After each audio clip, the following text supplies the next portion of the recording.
Society. I'm going to be... I appreciate that tonight's going to be very long. Hopefully not nowhere near as long as it's been in the past. So I'm hoping this will be wrapped up in about 2 hours, 2.5 hours. Order of business for this evening, we're going to go with, we have the amendments to the process to get through first. So if anyone has any amendments to the Constitution they'd like to put forward, they can put them forward at the start. There are pre-agreed amendments that will be tabled first of all.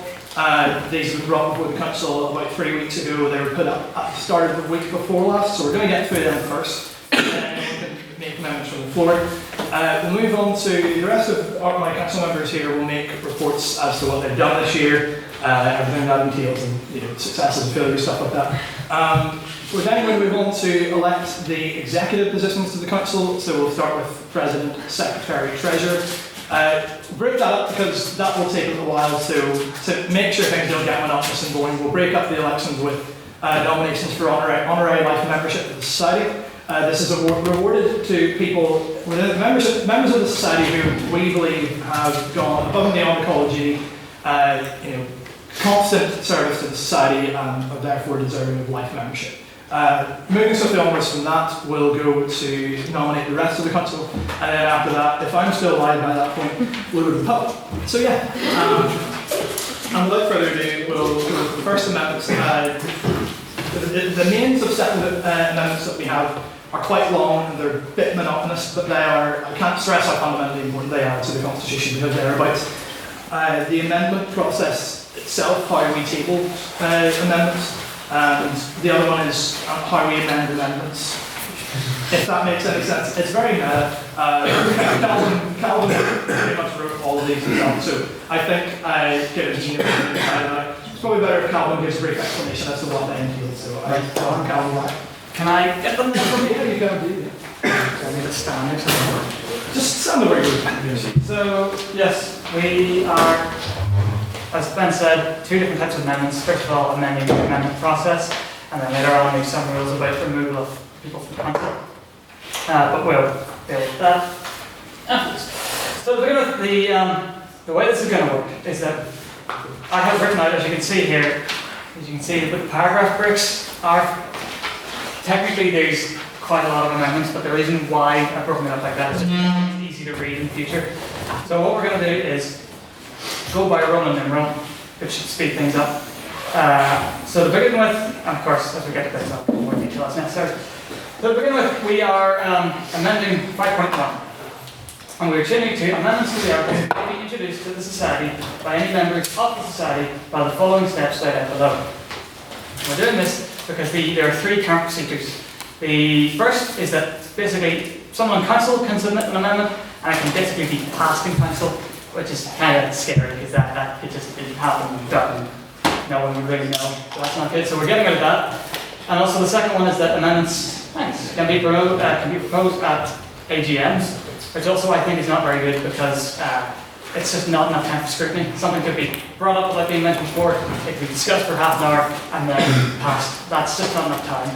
When I first submitted these, Johnny, Finley and I, those of you know, worked at it for a good hour on Facebook, so that's the minimum that's required. So, the first amendment, just to be clear, is amendments to the articles will be introduced to the society by any member of the society by the following steps laid out below. Now, this is the new process for submitting amendments. That one, any member of the society wishing to propose an amendment to the articles must first submit said amendments in writing to the council. Does that all sound good, everyone? I'll go through it line by line, and if anybody has anything at all, comments or questions, just say. So that one's fine. Sorry, can I ask, are these available online? Yes. Yes. It's easier to follow.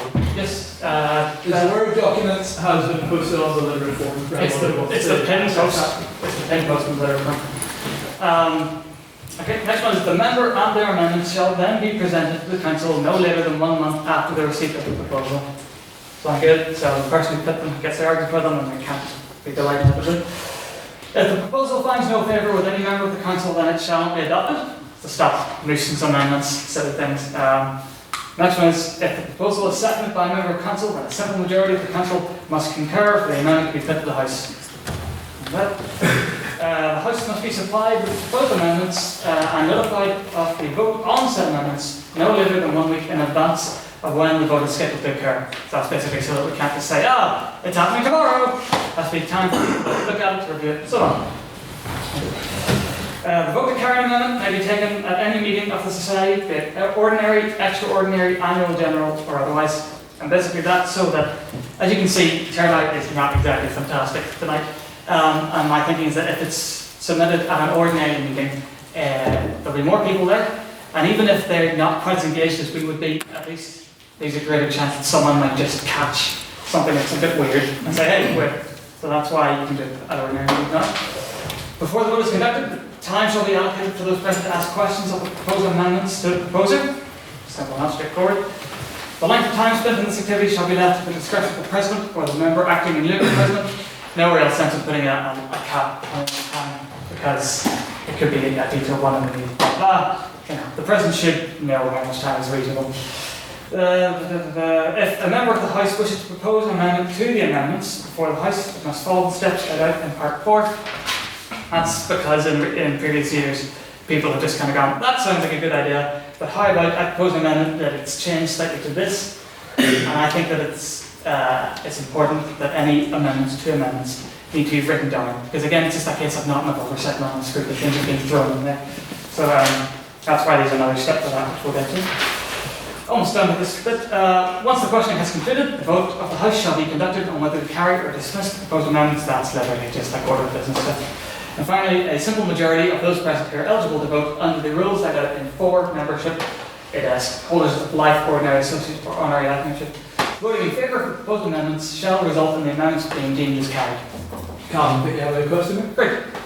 I think this is Johnny Finley's question. I'm just going to pose it because it seems like the appropriate place.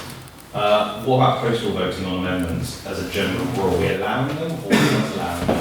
And if we're not allowing, and if we're allowing them, how are they going to be able to hear the debate about an amendment, which is more important arguably than what's in writing? But then if you don't allow them to vote, then you're basically denying them their right as a member. That's very true. I would say that first of all, postal voting isn't actually covered in our constitution at all. It's just kind of something that we do. I would say that you're quite right. That's a good point. The discussion is an important part for people to be involved in. And I'd say that my personal opinion for what we should do is I think we should pass this as is and then focus on actually codifying how postal voting works. I don't think it's worth. I don't think it's worth. Can I move an amendment to the motion then saying that we don't allow postal voting and you have to be there in person for amendments? I can't deny it, it's up to them. I personally wish you wouldn't, but let's do it. I think that's a fair table. Okay, yeah, but go ahead. Yeah, so is it, would anyone, could you repeat the amendments that we are going to add and then I'll take to a vote? So in K, I would say a simple majority of those members present. Yeah. And so it's literally a 1-word amendment that I'm putting forward. Okay. And that Just adding members? Okay. Adding Those present. Yeah. those present. Yeah, present is in there. Okay, as in, and if we then stipulate present as it actually is, then you effectively aren't allowing postal voting. Present in the room. Yes. Yes. I mean, yeah, that is And actually. we're going to say present in the room, and that basically means you've nullified the whole argument of postal voting in the future. So I second that. I guess I'll frame that more as a general question to the members. Who here, if you are in favour of adding the amendment that postal votes are not allowed on amendments, and it has to be a vote of the people present in the room at the time, please raise your hands and say aye. Aye. Those against? I mean, there's one there, but I think we can take, there's 2 there. I think we can take as per the person of that amendment being added to. Yes, so Charlotte, do you want to also pass that entire thing as a whole in that point? So it's a simple majority of those present in the room who are eligible to vote. That's all we're changing. Yes. Could we discuss prior to that whether, the only possible way that I could count is, postal votes potentially then having their own say is through something as ridiculous as listening to the stream and then sending an email then. So anyone who would be sent Well, that's what's being covered by the amendment. It's talking about only the people who are present in the room. Yes, yes, but I'm saying I that's think Connie's point about being in the room is important, that you can't listen to it on a stream. Yeah. yeah. No, Facebook in your vote. I think, like, if you're that concerned about the sort of You can say people boil each other. well, the one case in which that might, that corporeal presence might not be possible is that of any amendments proposed towards honorary life memberships. I think that's not sort of dead in. I think that's so. I don't think it's a significant enough problem to warrant being so specific in the amendment. I think everyone can take it that when it says present in the room, we're not counting people listening to it over the stream. Mr. Arnold? This wouldn't be on this current line of questioning. I think having passed an amendment, Yeah. all to some other. I think we'll leave that as we voted on that. Yeah, well, now can we now please pass just everything right there, those steps? That's motion to pass amendment 5I and 5. Mr. Arnold, is your question on that? Well, it's on this amendment in general. So one of the things I know you've already talked about is removing the ability for people to table motions at the AGM. So while I think that, while I understand your reasoning for doing this in terms of accountability and stuff, because the Terrific is a member of Queen's University Students' Union, the Students' Union rules clearly state that every annual general meeting must have a constitutional amendment section. So there must be provision within the Constitution for amendments to be at the AGM as part of the Clubs and Societies Handbook. The issue requires that we discuss the Constitution Every year, yeah.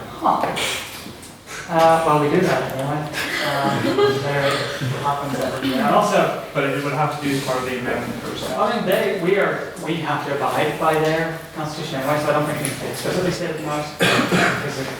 Yeah, it's something we do anyway, and it's not a rule that we can break just because it's not in ours. We have to abide by all the rules anyway. It may just be worth stating or keeping provisions for the AGM that are already in the Constitution, saying that yes, this is another way of proposing constitutional amendments. However, the Constitution will be reviewed annually at every AGM, subject to normal. Yeah. Somebody, one of you good council folk, pen and paper? Anyone? Would you make a note of your amendment? What's that? Rob's kind of making note of Oh, that. you're taking it. Okay. So can you then very quickly come up with a formal wording protecting? So we just have a note that this house is subject to all the rules of the Irish Constitution. Is that enough to cover it? This house may not. I think that has ramifications outside of the sections in which you're referred to, so I'd like you to seriously consider that. Also, I don't really. This is just about making amendments to the Constitution.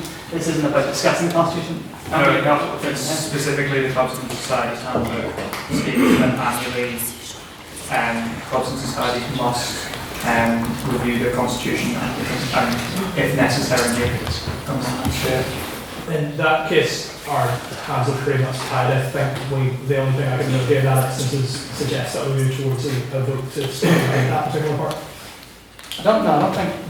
It has to be in line with the Constitution. Yeah, but you're not saying what we're towards anything, are you? No. I'm saying you can have this as well as, but you also need to Okay, so add that your gets- amendment, some sort of provision for an annual general meeting or constitutional amendments at the annual general meeting every year. Okay, in that case, I move that we add point L at any annual general meeting. Is somebody grab me writing this down as I said?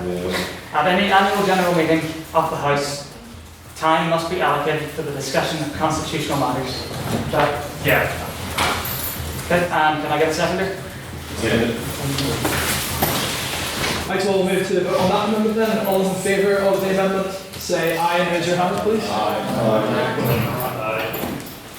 Those against, say nay. Raise your hands.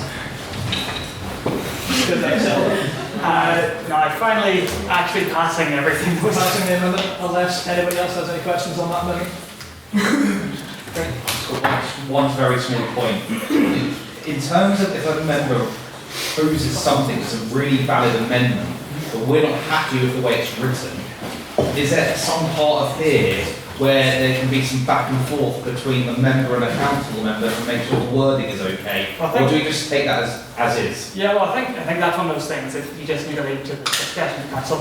It says at the beginning, the first one, the first part of this amendment is any member of the society pushing the proposed amendment to the articles must first submit said amendment in writing to the council. So if it was poorly written, in that case the council and had merit, the council would conceivably then discover poorly written, but we like it, let's rewrite that. Okay. I think it's not the kind of thing. Okay, Right, so, motion to vote on amendments 5I and 5, well, 5 part 1, 5 part 3, and that's all the little steps that I like. Can I get a second? No. Stanley, Right, then we'll just keep, for amendments, we'll just keep going with show of hands because otherwise we'll be here literally all night. So, all those in favour of amending Article 5 of the Constitution to the new process, please raise your hands and say aye. Aye. Those against, please raise your hands and say nay. Grant, then the motion is passed. Hooray! Can you bang the gap each time one passes? Okay. This will be much quicker now. Yes. So this next one, part 4, is about amendments, 2 amendments. So just for some context, like at the EGM, it was said, an amendment was put forward that the Constitution must be made available on the website. Chris suggested that we amend that to make it, the articles must be available on the website, and it is the duty of the tech officer to ensure that. So this is this kind of thing that it will be covering. So step 1, should a member of the House wish to propose an amendment to the original amendment for the House, they must formally request this of the President or the member acting in lieu of the President. The request must then be seconded by any other member of the House. Should their amendment be seconded, they then must allow the House to continue examining the original amendment, during which time they must write down their newly proposed amendment, so that we actually know what we're passing. It's a big deal, because there have been times in the past when people just said an amendment, and we're like, yeah, we'll vote for that, but it hasn't been definite what exactly we're voting on.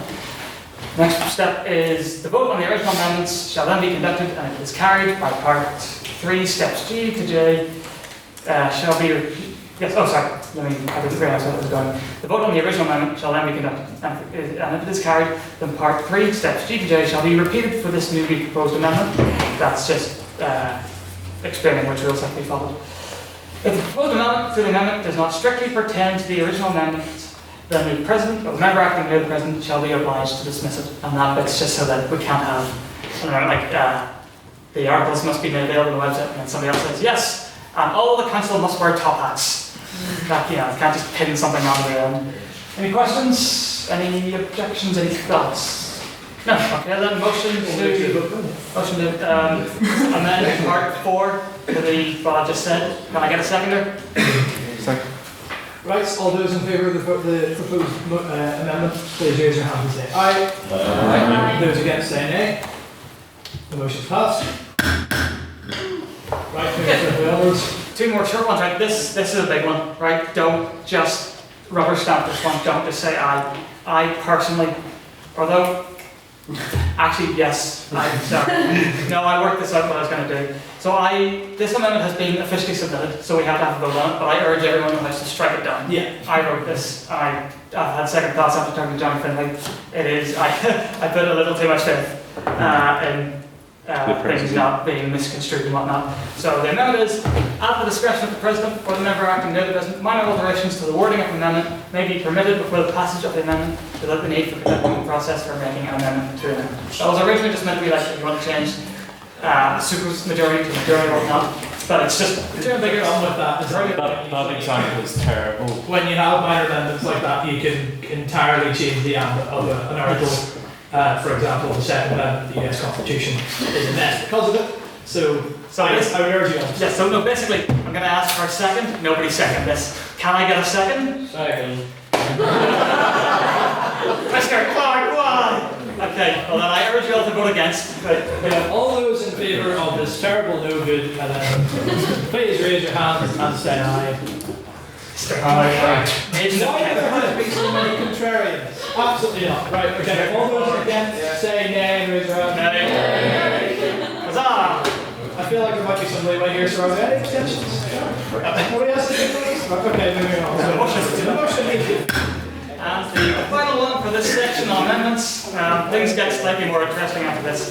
This is, I propose that we call this the Miller Amendment. This is add part 10. So this is amendments to the Constitution. And also, I presume no one's going to object. We're ever so slightly changing the wording of this to make it more strict. It's just amendments to the Constitution directly relating to, instead of originally what was proposed regarding. So amendments to the Constitution directly relating to financial matters may only be submitted to the Council by the sitting/acting Treasurer. And it needs to be regarding rather than directly related to. The Treasurer needs more freedom than directly related to. Anything that's got any financial connotation has to come through the Treasurer. I think that is 6 of one, half a dozen of the other. I think when this is regarding to, I think that's got a wide enough net. Whereas if it's directly, I prefer directly relating to. I prefer And that just, in regarding. that case, before we actually vote on the amendment, a very quick show of hands. Who here prefers amendments to the Constitution directly regarding financial matters? That's a mixture of the two. It's directly regarding or directly relating to. So it's regarding or relating to. Forget Main Street way. Right. Directly regarding is fine. Yeah, I'd be fine to directly. Yes. Are we on the point? Do you see what I'm talking about? I said directly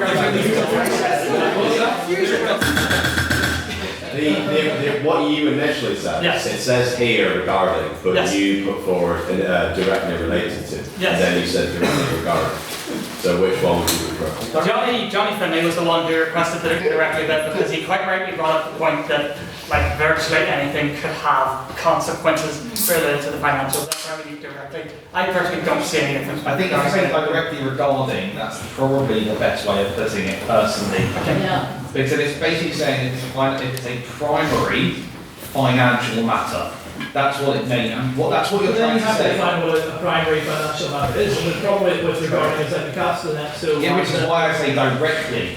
That means a primary financial. I would also like to point out that I don't think there has ever been any amendments to the Constitution regarding financial matters. So it's not something that's likely to come up. But I think I I'm personally happy for it to say directly regarding. yes, directly regarding was what I actually originally was.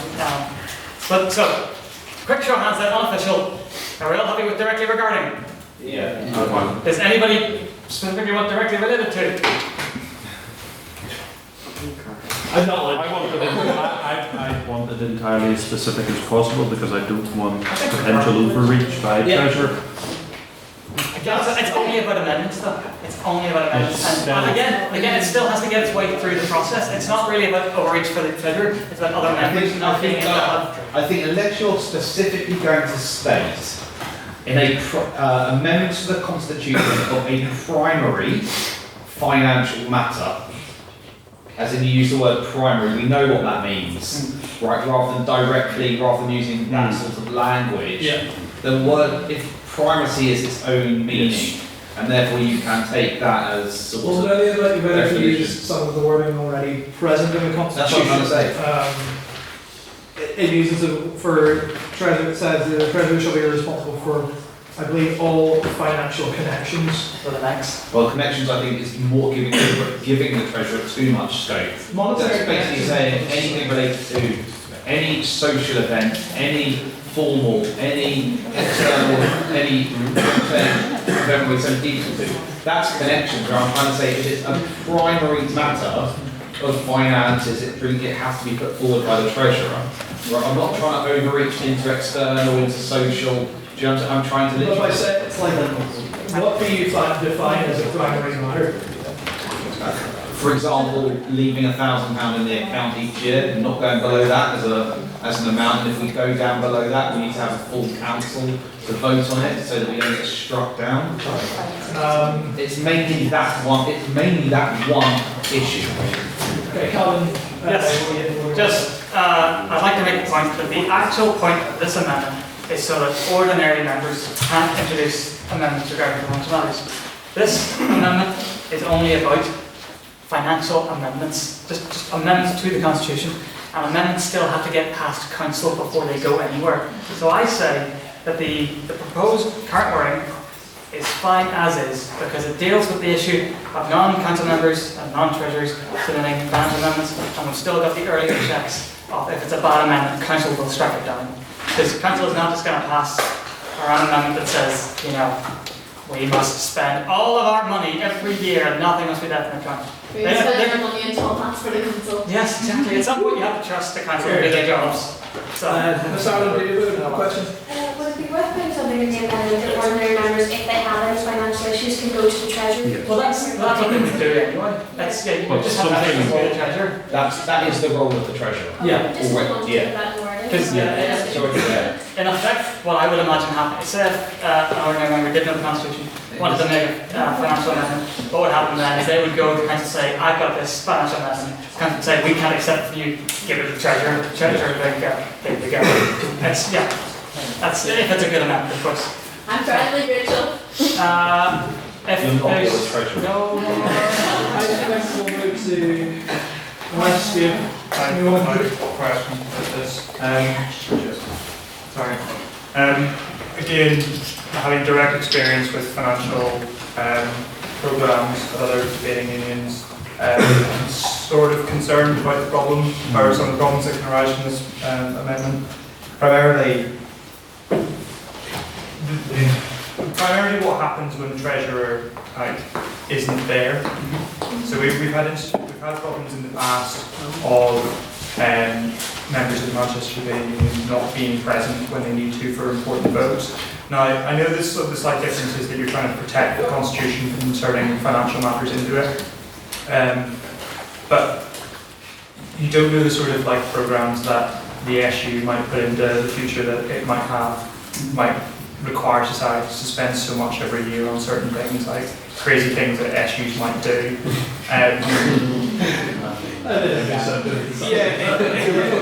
It's sort of important, I think, that there is at least some override. Like, the president, for example, is given ultimate authority over the society. So that's a scary way of phrasing it. well, no, he's ultimately responsible for the society. So Technically, I have constitutional discretion. yeah. So it might be worth saying that that the president or treasurer, one of the two of them, must propose, because that at least gives you a safeguard that another I'm executive. happy enough with that. I'm Yeah, happy another enough with the executive president or the member is treasurer. capable of proposing something. Is just to put it across, is that sort of sidestepping across the secretary's toes a little bit? Yeah, I'm just throwing that out. I don't think it is personally. What's that? I'm just saying. Why don't I think it is, or why do I think it could be? Why do you think so? Why do you think it's stepping? Because I'm thinking, if in the debate society, and it's different to other societies, our VP is our secretary, not the treasurer. Right? It's our society have got that as its thing, and I know that differs to even the way the government is set up. That effectively the chancellor is the deputy, right? We have it that the secretary is. Okay, so if you're giving overall financial control, do you know what I'm saying, to a treasurer and a president, are you then negating and undermining the position of secretary? Well then, I'm just throwing it out there. I'm not saying it is or it isn't. I'm just Just to finish, and I'll let you respond to both of those things. I think possibly that's a concern. I think one of the things that this amendment might do is by giving the treasurer exclusive control over financial amendments, you might be elevating them into a new position of secondary in society, giving them more power than maybe originally designed in the Constitution. It's also important to consider the overall ramifications of this, that money is important to all clubs in society, and how it's governed, while remit of the executive also has to be considered by the body. I've got a solution to the problem. It basically says that 2 of the 3 executives have got to say it's fine. That also If we say any 2 of the executive, yeah. right, I think then there's no, then it's basically, you're basically saying it's a Chinese parliament and that any 2 can do it. Let's just say it. What? Because everybody. tenuous analogy, one I just about understand. In the army, it's set up that there's 4 generals if you're in a specialty unit, and all 4 have an equal vote. That's basically what you're saying on financial matters. All 3 have an equal vote, and you need 2 of them. Just on a side note, I would like to point out that, good point made there, that financial matters, you do have to be flexible with them, which is why there aren't any provisions in the Constitution about what has to be done with the money. This may just be done to stop that kind of thing happening, but again, this is quite the only amendment, and I don't mind, so I don't mind. So, Okay, the so current amendments to the Constitution regarding financial matters will only be submitted to the Council and be approved by 2 of the Executive. I've got, Just to go back a step, because we got a bit ahead of ourselves with the directly regarding part. We are taking it as directly regarding. so with that, it would be amendment to the Constitution directly regarding financial matters must be put forward by 2/3 of the Executive Council members. Yes. Yeah. Can I, so just a quick official show of hands, are we all happy with that wording? Yeah. Okay, so I second that amendment. Sure, why not? I'm not entirely sure what's happening at this stage with this amendment, but Craig proposed that, I second it. All in favour?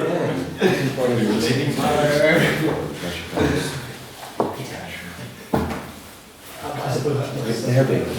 There it is, I'm going to be, I mean, it's the other line of the It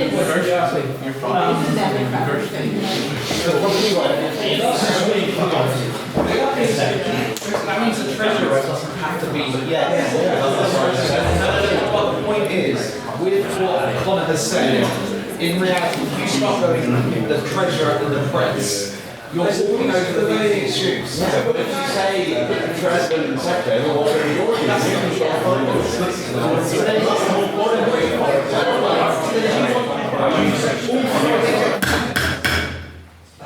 okay, but the entire executive then have got to agree. All 3? Yeah. Why not? Right. If it's 2 of the 3, then that doesn't stand a check on each member of the executive. So you said there's people who assess the president, if you want the secretary, if you want the president. So that's the entire executive. No, you're right. The treasurer doesn't. Then it needs to be announced of the executive. Yeah. What's Dr. Calvin? I think Steve, there's. Where am I talking purely to this side? That's why then it is a check on them anyway. I don't want paralysis because one member of the executive is not. One at a time, please, ladies and gentlemen. It needs to be announced of the Yeah, executive. that's make it pretty better for the intern.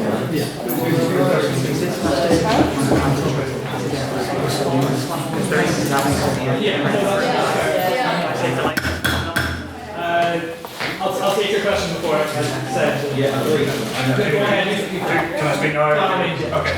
Okay. In further support, I think of what we sort of after the points that I made, sort of general trends and what Dr. Miller was suggesting, 2/3, I think is a good idea. I think the 2/3 of the executive means that the treasurer, even though they are given responsibility for financial matters, can't do anything completely crazy with the constitution regarding the financial matters. The issue with that is, though, as Lily just said to me, probably you could even overstep the president's authority in that regard, because then all you need is 2 executive members. And it takes only 2 members of the executive to be very close vested, so that's under the part of that. I think my issue now is that even the council itself is now so conflicted on this issue that I'm not sure it's entirely appropriate. I'm just going to put 2 things to the floor, to the House, if that's okay. Effectively, there's 3 options here. 1, do you as a House think it should be down to the Treasurer and the Treasurer only to decide on financial constitutional change? B, do you think that 2/3 and any 2/3 of the executive, i.e. the Treasurer, the Secretary and the President should be? Or do you think that all 3 members of the executive should be in control of financial constitution or none of the above? If it's none of the above, we'll scrap it and move on. If you think it's any of 1, 2 or 3, we can go forward with an amendment. I'm happy with any of those 4. I'm not here to basically go through and filibuster something I think is important. I'm really not here to do that. But that's basically the question as a council you need to answer.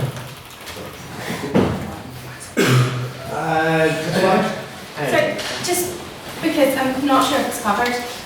There's been a couple of times when the council's ended up without a treasurer. Is there any provision for that, or could it end up that there's something that needs passed that can't be passed because we don't have a treasurer? The current wording is sitting around. There's an acting treasurer. Yeah. That's fair. Yeah. I personally think that this amendment definitely has merit somewhere. But the point of the amendments that were passed just before is so that we don't have this kind of from the hip amendment making. So I would personally urge that we just delay this, because with the new amendments that have been passed, we can pass amendments at ordinary meetings. So this can be worked out over Easter and dealt with right away. So I would suggest waiting for now until we can hammer out the language exactly. Because it's financial values. The reason Craig fit this forward is because it's the one thing that can scupper the society. We could go back. We'll have a vote now on whether to strike this out. We're going to move to strike this out, and we'll get to it before the debate. I would just like the Council's opinion then, as an opinion vote on Yeah. where they think it should go, as a general idea. So we'll use the count of members. We'll help on writing it later. Yeah. Okay.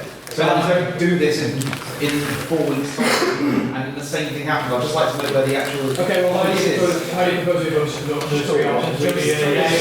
There was 4 options. None of the above yet. Okay, can you all vote if it's none of the above now? So who thinks? Okay, all in favour of None of the three above. options? Sorry. Anyone can submit a financial amendment. Okay, fine. Do you think it should just be the treasurer? Anyone? One person. Do you think it should be 2 of the 3 executive? Or do you think it should be all 3? Or do you think it should be all 3 of the executive? Okay, so 2 of the 3 Can I ask just one other question? What about 2, 3 executives, but that has to be Including the treasurer, Yeah, yes. treasurer and one other member of council. Okay, what do we think of that? Treasurer and one other member of council? One other member of the executive. Yes, sir, one other member of the executive. With a 2 out of 3 vote. Two out of 3.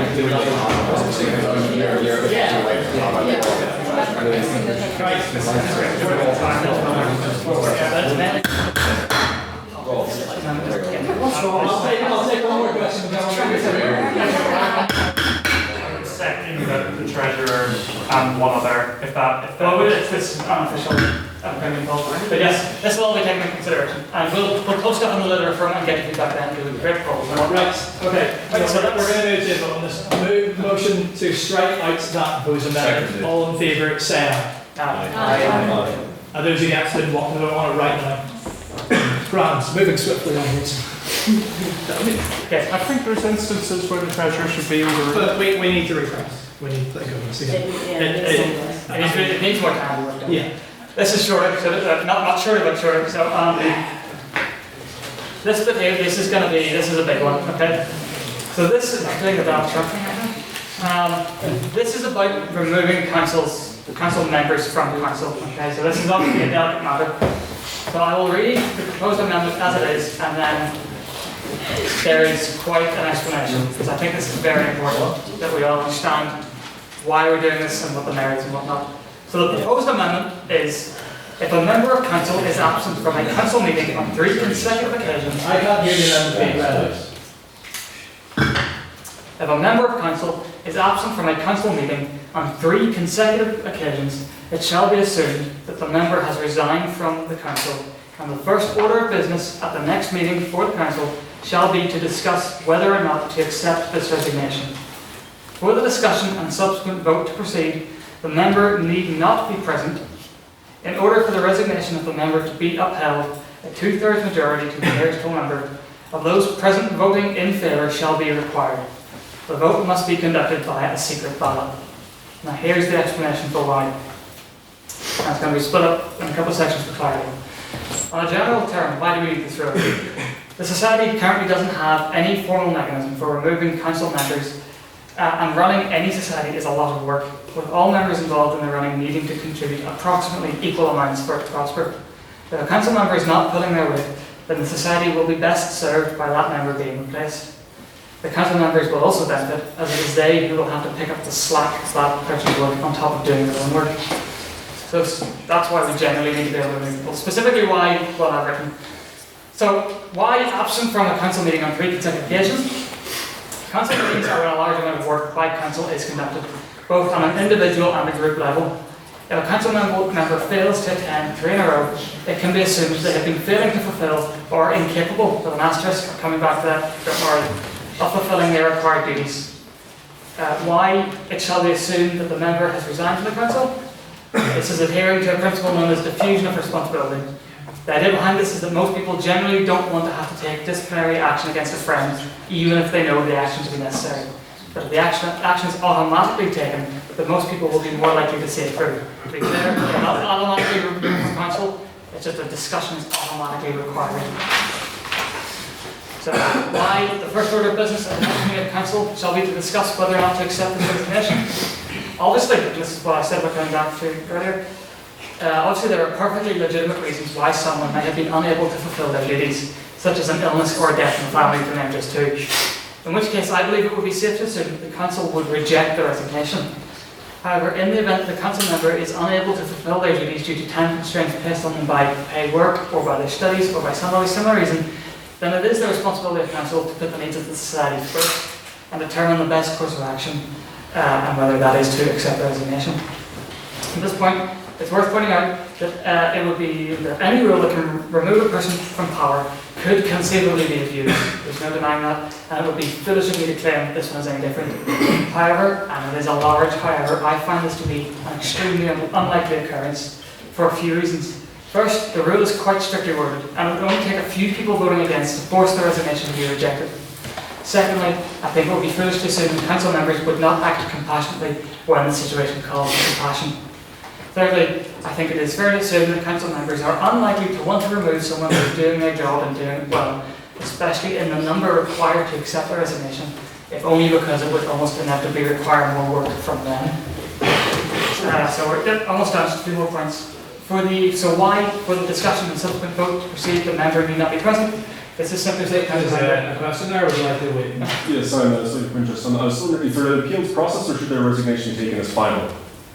The resignation is the appeals process. Yes, they can be, and that's it, there has to be a discussion, they can be there. It's just, as I'm about to say, we don't, actually, so that, for the discussion and subsequent vote to proceed, the member need not be present. This is simply so the council member in question can't prevent their resignation by being continually unavailable to attend the meeting.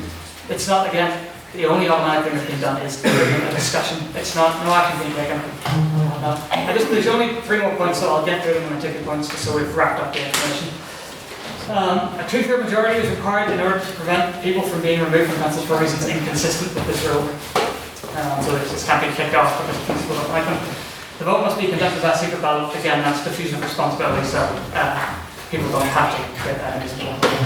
Finally, for those still concerned about this rule being abused, I would like to point out that if you take into account how many times this rule could have been theoretically used in the past, if it had existed from the beginning, that number would be extremely low, probably barely 3. I think only 2 occasions. The vast majority of council members want to be there and want to do their jobs. This rule is simply meant to give them a way to remove those people who only want to be on council to get that line in their CV. As a result, it's making everybody else work harder than they have to. Apart from all that, it is extremely easy to get around this rule. If you try, all you have to do is show up to every 3rd council meeting. All in all, I consider this rule to be highly unlikely to be abused. Creative personnel, you still got yours? I think there needs to be a definitive thing which says excluding illness, personally. I think it needs, I know what you're saying, it will be down to a 2/3 vote, but I do Sorry, I have to disagree with that. If you can't turn up to council for like 5 months, I can't take anything else. Your job is not MPs. There's an MP right now who's got prostate cancer who hasn't turned up for his job since he got elected, and there's not even a discussion about replacing him. When it comes to illness, I think as a society, the other 8 members should be picking up the slack as part of their compassionate role in the council. I agree with that in the short term, but I don't know about long term. What about the situation where the council doesn't vote to accept resignation and the person still doesn't continue to come to meetings? In that case, it's one of those situations where is it better to where is this? It's the thing about letting a guilty man go free or imprisoning an innocent man. Is it worse to imprison an innocent man, or is it worse to let a guilty man go free? In this case, it's probably worse to kick a good person off council than to let a bad one remain on. You know what I mean? So this is just a safer way of doing it. And to be fair, after another 3 meetings, surely the exact same process kicks in. And far less If it keeps happening, to then be given Again, that second meeting. it's important to not just view these rules in the abstract. The actual people with, good, decent people will be planning these. So, I absolutely agree with Craig. However, I think if you table amendments for people being sick, well then people can just be ducking responsibilities and then claiming they're sick. And if you then go down the road of following them up with we need a doctor's note, well then that's just a really bad example. that's exactly that's true. And so people just use sickness as a What I will say is if you're sick for more than 3 weeks, sorry, for actually more than 1 week, but here it's more than 3, you have to see a doctor. So you will be getting, we're all uni students, so if you're not turning up to uni and you're going to claim sickness as the reason why, you're going to have it in writing for uni. Again, no, you have to. But you're in a contract. You're in a contract. Exactly, and you are ineffectively here as well, which is taking on a council role. I think if it's good enough for uni, if it's the reason why you are basically not getting kicked off the course, as an example, you're going to a doctor, I'm ill, we're talking for 3 weeks of illness, you're talking a pretty serious illness. Yeah. Right? And as such, you are probably going to The be... problem is that if you want to introduce those sorts of significant duties upon people to notify your council members if you have to that extent, are you going to get to the stage where people are put off by the bonus that's being placed on in that group? I also personally I think it's one of these things that is again best left to the discretion of the council. If it's obvious that they're deathly sick and whatnot, then they will choose to keep them on. But again, if say you got sick in September, if you got sick in September and you remain sick until June, that is. You need to put the good of society above the individual person. It is incredibly important, but it's also incredibly unlikely. And in compassionate circumstances, the council will take that into account. Chris had his hand up a while ago, and I'm going to comment. Well, it was essentially that it is any sickness or anything coming up like that would come up in any meeting and would be at the discretion of the council to decide. I don't know why. Like, unless you make it absolutely mandatory. I suppose the only thing then is that if someone is indeed sick and can't fulfill their duties, that they themselves might then resign. But still... So two things on this. One, with Dr. Miller's point with regard to illness, most of what I've been alluding to in previous experience on being on your side of that table at a different society was caused by mental illness, that members of the society, or members of the executive, specifically our treasurer, had a long-standing problem with mental illness. Because we couldn't get rid of them, because we couldn't impeach them in any way because they weren't committing any sort of wrong against the society, that meant we were financially deadlocked for months. The provision for illness, while everyone is wanting to go forward with being compassionate, the problem is that, as you may have already alluded to, compassion at some point means that the society can end up being deadlocked, and so I really don't think that solution. Yeah, but That's all you need. The second point is that I don't really think that I've now forgotten what I've come to say. I'm going to come back to you. Thanks. Quick one, Ben. At any point you want to stop this, just say don't accept the point to people. Okay. So, Craig, and then you can, and then... Two things. We can't as a society be seen for sacking people from sickness. It's not necessarily. We cannot be seen for it. So I would say if it is a genuine illness, we have a suspension process so we don't get deadlocked. If it's not sacking for the illness, it's failure to fulfill their... It's not sacking, again, it's failure to fulfill their obligations. Again, Sacking for illness. You can word it however you like, but that's what it is. Can I just say, the wording of the amendment is automatic resignation. The resignation does not necessarily have to be on punitive terms. It could be for the fact that, say, because of your illness, you're no longer able to fulfill the obligations of your position. That doesn't seem to necessarily mean that you have to go. It means that you're not able to fulfill them. And there's quite a distinction between the two. I don't think it's in any way anyone who was a part of a process where somebody had to resign out of ill health would ever consider it to be a process of having sacked them. I think there's a clear distinction there. I don't necessarily, my main concern is that if we're going to go down the illness route, it's really unclear as to what we're going to accept as an illness. What are we, are we going to go into this deep-seated process of having doctor's letters and stuff like that, which I think is far too much of a process for a student society. Yeah, there does come a point where you're taking this too serious, like when no one's getting paid. That's the thing, no one's getting paid, no one's really losing anything. If the only thing we get out of it, like I said before, is be able to put new CDA. I was the whatever on the letter of the council, and you still get to do that once you've been on council. You're not really. Do you remember what you were going to say? Yeah, sorry, having overcome selective amnesia.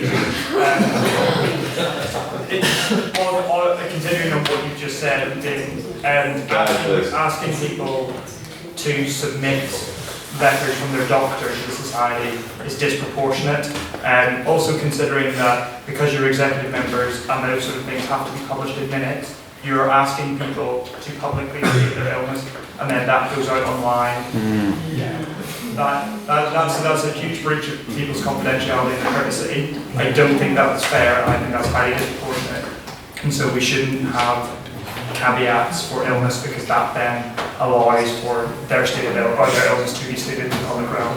I think it is right that we keep this constitutional sort of conversation going, but I think we should also keep in mind that anyone, including myself, running for council tonight, because they're running for council, I believe that everyone is here to put the society above themselves, and I think that if I had a serious illness or anything else who was running tonight, I think that we won't abdicate or resign. So I think it's good to keep in mind that with positive faith about the whole thing. People aren't going to do it for their CV. I think we're running this for more than that. Just a question about the practicality of it, and some of that is what you have to say. Basically, I don't, if say illness affects people individually, so say if someone has something that we don't consider a genuine illness or a serious illness and it keeps on for 2 months, says the treasurer, we're locked financially for 2 months because we didn't take the illness seriously. So I don't know to what extent we can actually say what illnesses we take seriously and how long the illness can actually last, because that's something that no one knows. There's another one, sorry, coming up. I think, to prevent us from going round and round in circles about this, I think it's probably best if we have a preliminary vote on the principle of whether illnesses should be excluded or not. If we vote for illnesses not to be excluded as a ground, we will deal with that problem post the vote. Just one other question. Yeah. This amendment is about, the specific point of this is if people don't attend council meetings, right? There's nothing coming up about people, whether people if they haven't been doing their duties but still been grounded for saying they're doing nothing. In this particular case, just because you haven't been attending council doesn't actually necessarily mean you haven't been doing your duties. For example, like outreach. If Andrew could have been sick lying in bed for weeks, but he still could have been sending out emails to schools and whatnot. And then whenever it came time to do the schools comp, he then could have appointed somebody on his behalf. Again, that's why it needs to be left to the discretion of the council. So you have to trust that they're going to make the right decision. Otherwise, why are we all voting tonight? We're going to vote on the principle of excluding illness as a ground, just the principle, and then we'll deal with the ramifications of that afterwards.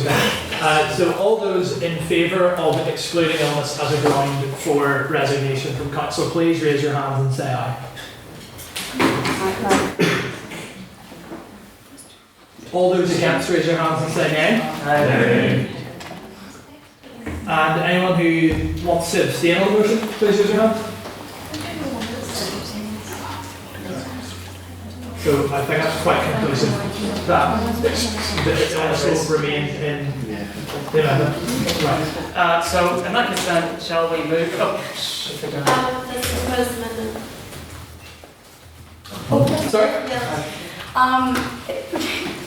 I don't want to bring this down to really a small level, but should there not, in that situation, given those serious illness circumstances, should there not be an interim elected until a point when that person can return and then it can go again? That means that the position is filled, the society is not suffering because someone has been, someone is is doing the job, but it also makes it fair for that the person who's been ill to still come back and have an opportunity to refill the spot that they earned rightly on council. Then you've got a weird position though, that you've got two people who are kind of legitimate in the role, because they've both been in the role. No, because interim in itself, the word... Yeah, but if you do it for like 6 months... I'm speaking. Interim in itself means that you only stand, but it's not that it's illegitimate. It's not that it's illegitimate, it's that once you become an interim, you understand and you take on the fact that is not permanent, because there is someone else who does hold that role and holds kind of superiority over that role. And that's just it. Like, Conor McGregor was interim champion, whatever, but at the end of the day, he's still Jose Aldo who's We have the champion. card for MMA references. Mr. Neal, sorry, your hand's been up there for quite a while. Yeah, that's not a problem. Yeah, so I like the idea of the interim sort of holding the ball, right? I think that sort of references the in blue ball that we didn't really like. I think what leads to that, right, what that leads to is a situation where we have someone who is either unelected, who has the same powers of that role, or is elected, in which case then we have two people who are elected for the roles, which takes precedence. I mean, do you want to elect someone officially to a position just to keep them off the position because someone had previously come back? You know, I mean, we have to discuss to what extent we have powers and responsibilities and how we keep that role. I think that's what these whole kind of words of Yeah, they're not elected under the pretense that it's permanent, they're elected under the pretense that they're made aware of the fact that this is not permanent. You know, do not hold the major, kind of quiet for the role, and when someone comes back, you're only here for a kind of temporary period of time. You're not elected to. It's in complete support of what you just said, but can we flip that out that at the council's discretion, an interim can be put in place prior to accepting their resignation? Do you mean at least then, in that role, if there is a specific set of sort of circumstances, which say, as an example, I've got a friend right now who's in hospital, just had an eye operation. I mean, he would be able to do the role for a good 6 weeks. Okay, that's 6 weeks out from doing the job. And I know he would just basically say, if he was on council going, if somebody can take the role over for 6 weeks, great. So obviously you would want somebody who's actually happy to be an interim, which in itself is a difficult position. Do you know what I'm saying? But if it's possible to appoint an interim, the council should seek that as I don't know how to word it, the council should seek an interim. Mr. Wilkinson. What? I don't afford that too many There's a lot of us. Again, I kind of have to question the practicality of this. I mean, what are we going to say? Is it, if they're off for 2 weeks, we're going to elect an interim? Because then we can have elections like every month. I mean, it's to what extent we take this seriously, what we call a serious illness or a serious thing that's going to take someone out of their position for a long time. That's my concern with this. It's just to compound the concerns. It's like I'm not too concerned what would happen once they're elected. This interim, if they came forward, I'm more worried if anyone would come forward, because we're quite lucky this year we haven't had too many unopposed elections. But in the past we've had maybe 2 or 3 positions in councils that are unopposed, and whether if we can't get someone to do that role for a year, what are the chances that we're going to get someone to do that role for 2 or 3 years? I'll take his point and then yours, okay? What I was just going to say was that, again, Ryan is exactly right. This is a whole other can of worms. I like the idea in principle, it's good, but this is not, AGMs are good for discussion and for voting or voting against, but they're not good for hammering out details of rules. I say, yes, that will be taken into consideration, and we will write up an amendment and we will bring it up at the next meeting after Easter. But now I don't think we should commit to a decision about it, because anything we do pass on won't be properly worked out. The wording needs to be exact and precise, and this is not the time. I tend to agree with you. Ms. Dixon, do you want to still give your opinion? Yes. Yes, by all means. I just want to say, I believe that I have enough faith in the members of society that not everyone does council positions for CV fodder. And someone would actually be like, yeah, this needs to happen for 4 weeks, and I just think I would do that. I'm sure other people do that too, because a year is a big commitment, right? But 4 weeks isn't such a big commitment, so I'm not really sure that we should be that hesitant. I completely agree, but you've got to think about it practicality wise. So say the external convener decided was ill at the same time as RIB, that's a lot of work for someone to come and pick up. You can't just jump into that role. Like, well, you can damn well try, that's for sure. But you've got to think about it, like some roles obviously warrant more work than others, and at the end of the day, it's all nice us being like, oh, someone might step in, but I think it would be the overarching, the whole council's job to help out and to try and do what was needed. And it might be very nice to have this other person, but I don't think practically it would work. Very quick. Just very quick. Very quick one. There's a reason why we don't codify everything in like actual country laws. Things are left to the discretion of judges to make some decisions. Basically, as the bonus thing. It's just the council. You've got to trust they're going to act in the best interests of the society and the member.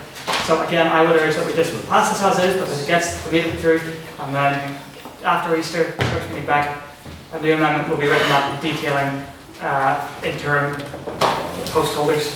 Right. Guys, I'm very conscious of time as we're now moving up on 7 o'clock, so with the things that have been given in mind, we'll move to a vote on the substantive principle on that, on striking that out for the meantime. That would be opposite of what I just said. Yeah. Oh, that's fine. I think the details of that need hammered out. And it would require another half hour at least.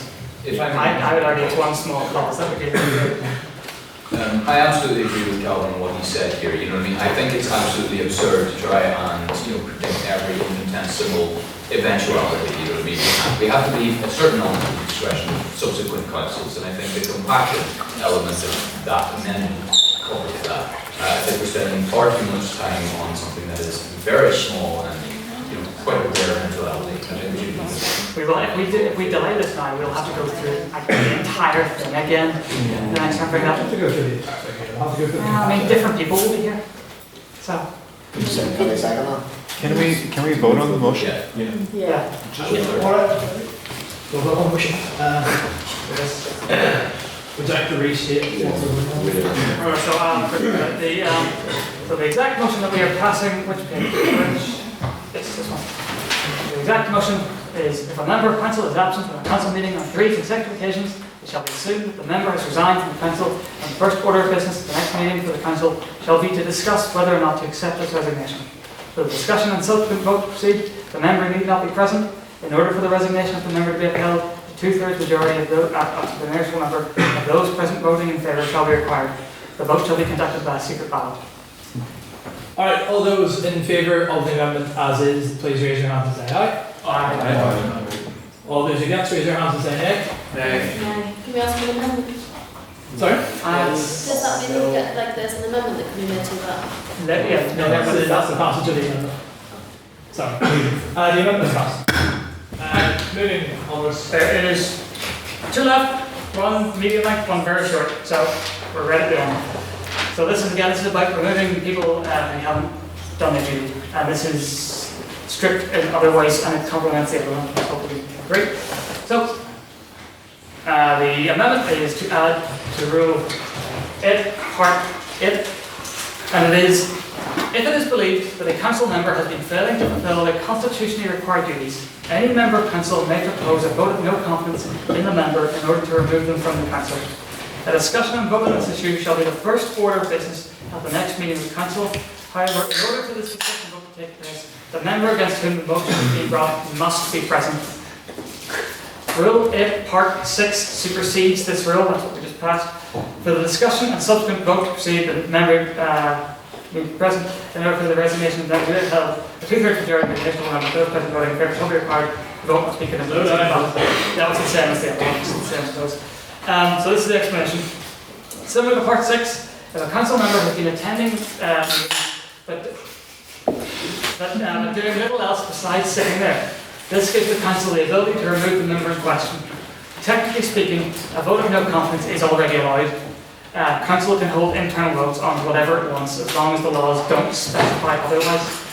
But this formalises the process and makes it slightly stricter than Part 6. In this case, since this could theoretically be invoked at any time by a single member council, the member against whom the motion is being brought must be present to defend themselves in order for this rule to be carried. What I mean by Rule 8 Part 6 supersedes this rule is that if the council member in question fails to attend 3 consecutive council meetings, they can't prevent their resignation because this one states that they have to be present. In other words, if this rule is invoked and 3 consecutive meetings are missed following that by the member in question, Part 6 kicks in and that must be followed.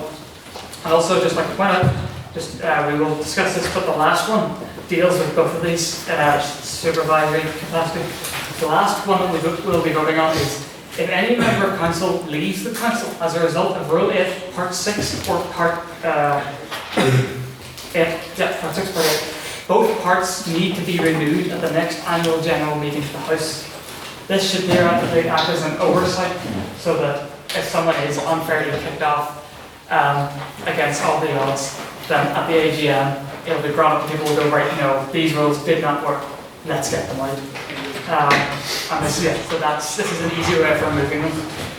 So, any questions about the first part? Do I need it again? No. Give a break, Cressy, on it. That's just, if a member hasn't been turning up, that hasn't been doing their duties, a vote of no confidence can be brought. That's a pretty standard thing in any questions in that regard? Again, to what extent could this be done anonymously to avoid any sort of conflict between people, so it's not personal and it's purely professional? The motion doesn't state that it has to be publicly stated, so it would very much be a case of Rob's has to ban that would be a secret ballot. Yes, so it's a secret ballot. But it would just be a case of Rob could even just send an email saying, I submit a vote with no confidence, blah, and then the next week then say, okay, I received a vote with no confidence. Harry, do you want something? Yeah, just, I'm not sure if it's a simple majority of 2/3. 2/3. The next one, I think. Sorry, that was the bit I fixed there, because that is the same as the previous amendment. Because again, I realise that these are occurrences that are unlikely to occur. That's not very good wording. But if they do come up, it is better to be strict, and it is better to keep a bad person on council than to kick off a good person, even though it kind of directly contradicts the discussion we just had about the meeting. So never mind, moving swiftly on. If there's no more, Grant? I would offer to stipulate on the secret ballot part, because I can foresee a situation where perhaps it's highly unlikely, but you could have a very malicious council that could try and quite publicly put someone on the spot and say, right, we're going to vote to kick you off council. And I think that could be quite a negative situation for people in society. I think having a secret ballot stipulated on that offers that, albeit highly unlikely. I don't understand what you mean. What are we stipulating? Are you saying that it shouldn't be a secret ballot? No, that it should, and we should make it clear that. Yes, The vote must be conducted by secret ballot. Yeah, sorry. Again, I shouldn't have blitzed through the end, but that's what I was talking about. Exactly. Yeah. Any questions on that? Sorry, can you just clarify how the vote of no confidence is put forward? Anyway, it's not specified. So it could be someone in council says, right, I propose a vote of no confidence in you, but it could be someone sends in an email saying, I propose a vote of no confidence in you. The reason I was asked, I know we're not really meant to talk about it, but in previous years, the council member that would maybe have applied to would maybe be the one that you would think of to send the vote of no confidence into. In which case, maybe it would be just the public one and you'd have to do it. Okay. Or, I don't think you could send it to the secretary. Secretary, but again, probably highly unlikely. But you're quite right. But again, I think it's one of those things where the vagueness is beneficial. Many options to hide. Any more comments? Again, just on the 2/3 removal thing, I think it's really worth explicitly stating in the amendment that 2/3 of the council need to approve the removal. Because I'm not saying it on. No, yes, that's this is one of the things that Finlay pointed out, but I had forgotten to copy out the specifics of how many. So that's in this one we're passing. In order for the resolution to be upheld, a 2/3 majority to make one of those present voting in favour shall be required. Okay, also, as long as that's in the one that's being passed, the one that's online doesn't. Yes, I think that's important, that, just so that nobody quibbles over whether it's 50% or a 2/3 majority. I think it's important that that is clearly stated in whatever. It is, it absolutely is, and that's right, it's what Rob was reporting down, and it's what's on the recording, so that's what we're passing. Any further questions? Should there be a provision for the council member in person to detail what they've been doing to kind of... Yeah, well, it says here that they have to be present. They can't, the proceedings to remove them cannot proceed unless the person is there. Yes, you would assume if they're there, they're going to defend themselves. Any other questions before we go? Okay, in that case, I want to substantive amendment. Does anyone want to second? Anyone want to second that? Right, in that case, all those in favour of the amendment in its entirety, please raise your hands and say aye. Aye. All those against say nay. Right, motion's passed. Last one, very last one, just the one I mentioned. I hope they don't say any objection to this. If any member of council leaves the council as a result of Rule 8, Part 6, or 8, the one we just passed, both parts shall need to be renewed for the next annual general meeting of the next commissioner is just in the extremely unlikely event the one or both of the above rules are abused, perhaps due to some unforeseen loophole. This gives the House the ability to remove the rules from the laws in order to both prevent it from happening again and to rework the rules in order to prevent the abuse from happening again. So, everybody, second? Nobody have questions as well? No? Why can't all of them be this easy? All those in favour of the amendment say aye. Aye. All those against say nay. Brilliant! Ah, great. Cooking with gas. Round of applause for us all for getting through that.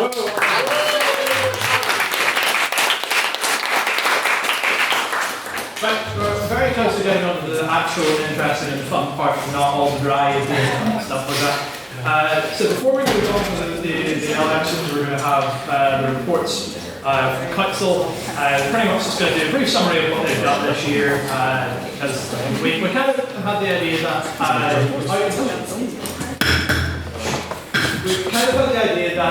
to be honest, most of the time throughout the academic year, most of our work is really done behind the scenes, and most of our members don't really know what we do day to day to ensure that society keeps ticking over. So I just thought it'd be a good idea to have this at every AGM from now on, so that people can have a general idea as to what their council members do. They can make suggestions or anything in the future. It's just more transparency, to be honest. So with that, I would make mine first, but I really need the loo. So I am going to defer over to my secretary, who will do the loo bit, and then I'll do it. Jim resigned. And then I will do mine at the end. Everybody else on council doing that. We will do it in order of sex session, so it will go sex session. Sex session.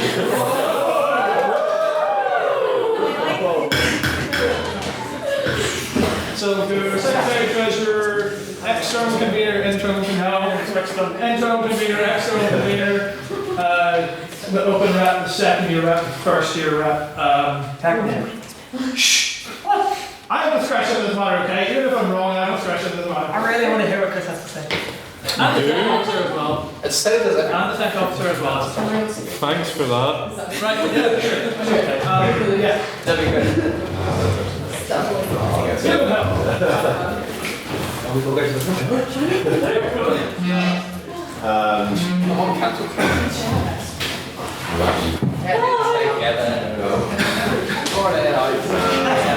Quick, grab a seat, Brian. Grab a seat. Just going to fall off this. That said that most of our work will be done behind the scenes, but I think I'm probably in the unique position here that a lot of you will have seen what I do, and like what my position is on council, which is obviously standing up there for a few minutes every Thursday night and wittering on for a bit. It's like the idea of like when I first took it on, and I thought like having to come along and like really pay attention to debates and like really take down information which I then need to reproduce and like write a little essay every week. It's quite initially it was a bit of a daunting task. I think on top of I got elected at the end of the first year, so going into the second year, I thought, do I want to have more to do? Do I want to have a mini essay for every week? But I'm genuinely sincere when I say that over the past 2 years, I haven't done any work for this society. So, it sounds weird, but everything that I've done, I haven't considered to be in any way stressful, work-related, strenuous. It has all been just such a pleasure, which is why I ran again for the same role, because I loved it so much. I want to do it all over again.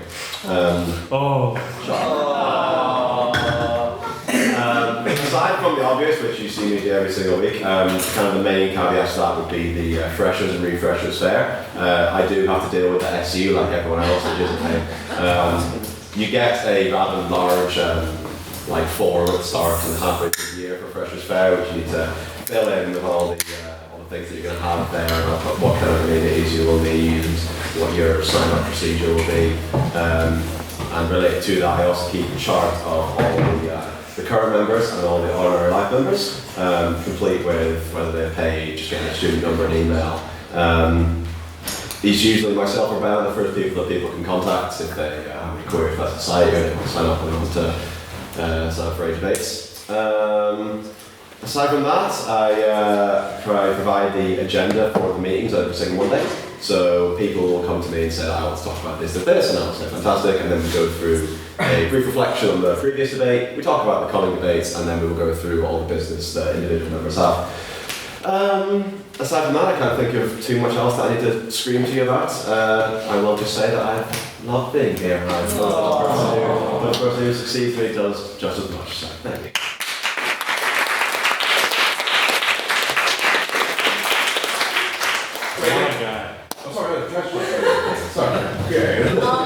Unlike Rob's, 2 years, I'm the council member with the least amount of time here, so I can't say I've done as much as you, which apparently you seem to have done nothing.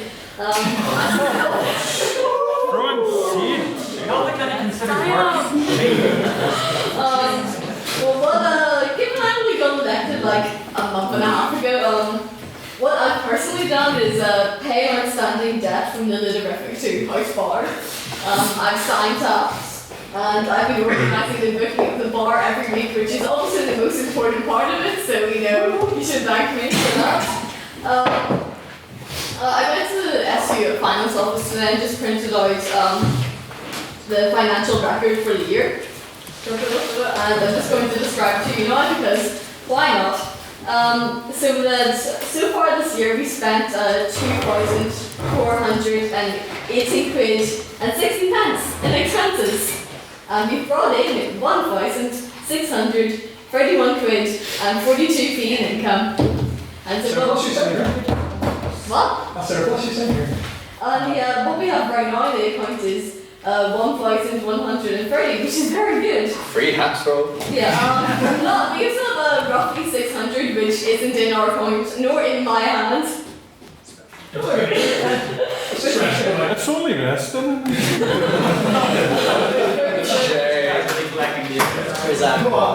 Which brings the total up to Peter. It brings up to 1,730, which is actually very good. And it should mostly due to other people's work in getting money, like you two. The organising skills come. Yeah. So that's the state we're in. Thank you.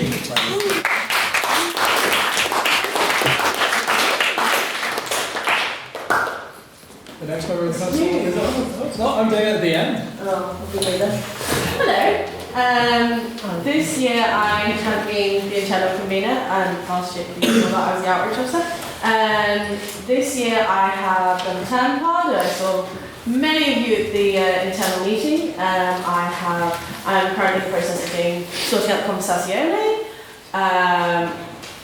Gosh, what else have I done? I feel like I do a lot of stuff, but you forget. I help organise weekly debates, help contact members out, so different societies. So we've had like joint debates with the History Society and Amnesty and the ACS Society, like a variety of societies. I have done workshops. I'm in the process of doing some more workshops. I've not done as many as I would have liked this year, but we're hopefully getting some more going after Easter, such as a women's workshop. Everyone please come who is a woman. I realised as I said it, What else have I done? Helped out the schools column. Sorry? Supervised. Yes. Both schools comps. In both school columns? Both schools comps. Because I ran one the year before. Oh no, and the other schools columns, yeah.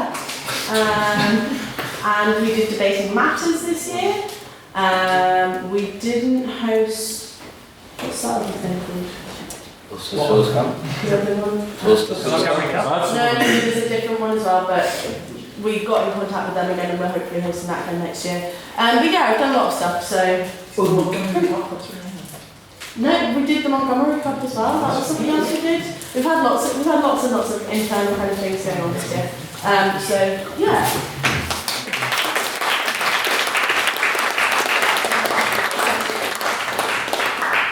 External Ryan Neal who's sitting on the dolly step. For no real reason. She's late, that's what it is. I think kind of bad because everyone has all these, nice little speeches, but when we said report,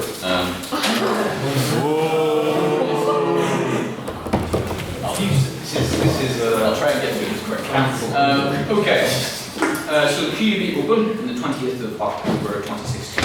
So on being elected to the role of external convener on the 13th of October, I had a sparse 15 days to organise the meeting of the QUBIV for the 20th of October. This involved sourcing the materials for the competition tower, sourcing a printer, for which the society did not have their own, sourcing and organising the lunch and dinner for the competition, organising and the competition's crash accommodation, managing our team of volunteers and ensuring all went well today. Despite also having to work overtime to organise the relocation of Victim Support's central telecommunications infrastructure in my professional life, I not only succeeded in my role, but also slashed the costs of the competition by almost half in comparison to the previous year, through my sourcing of local food outlets and negotiating with our owners for bulk purchase prices, cutting costs by using leftover materials from the previous year's IV, and by using my student bursary to buy the rest of the materials. Thanks to my management, the QUBIV went by without any issues and everything arrived in time. If I could make any improvements to the competition, I would provide more substantial vegan food options for the speakers, purchase an inexpensive inkjet printer for the society, and source lunch from a different inexpensive provider instead of Greg's, which saw fit to serve vegan sandwiches with butter.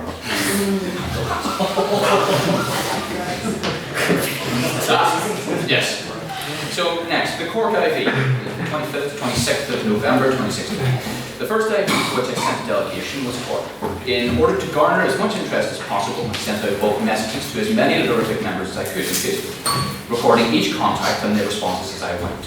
Out of the 95 paid members, I contacted 66, 28 of whom replied. Of those who replied, 5 replied definite yes, 2 replied with a maybe.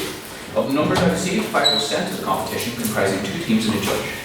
Despite minor issues with the payment, the competition went well, with all members enjoying their experiences. If I can improve on this, I would ensure that the TAF payment is submitted at least a week in advance to account for the SU slow bureaucracy and ensure TAF numbers for all transactions are recorded as evidence of payment.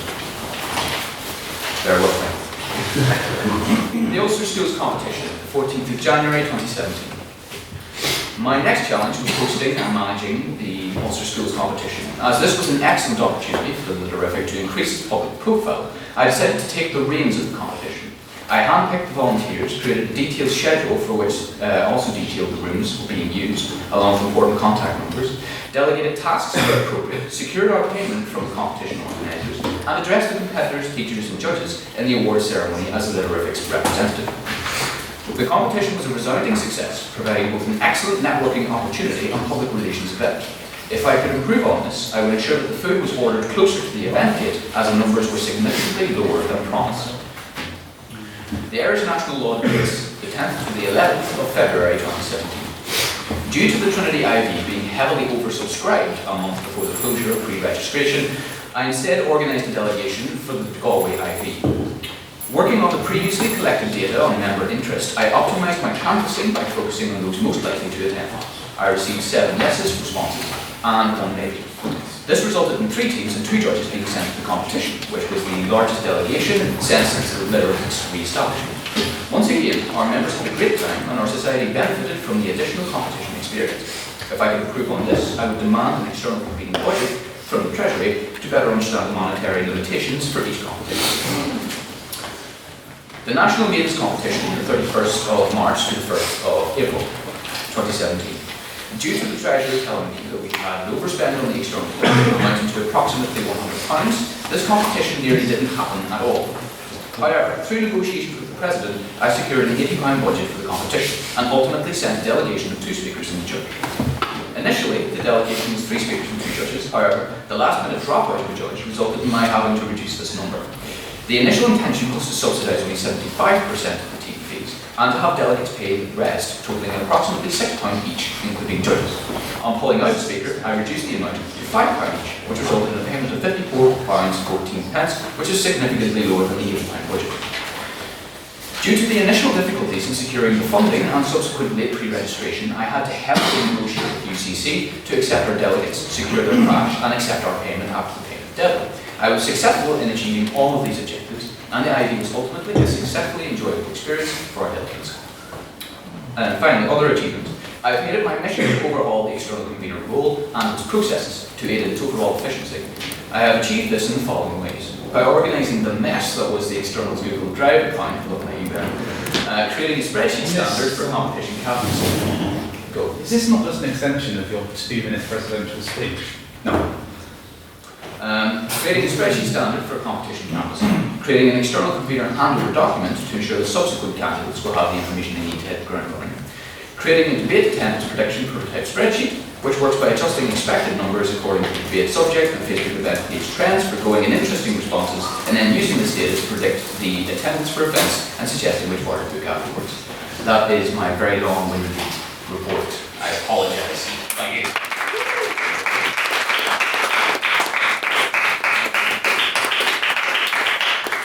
I commend you for your report. Well, I have to say that's very perilously close to being a personal curriculum detail rather than a report as to what the role entailed this year.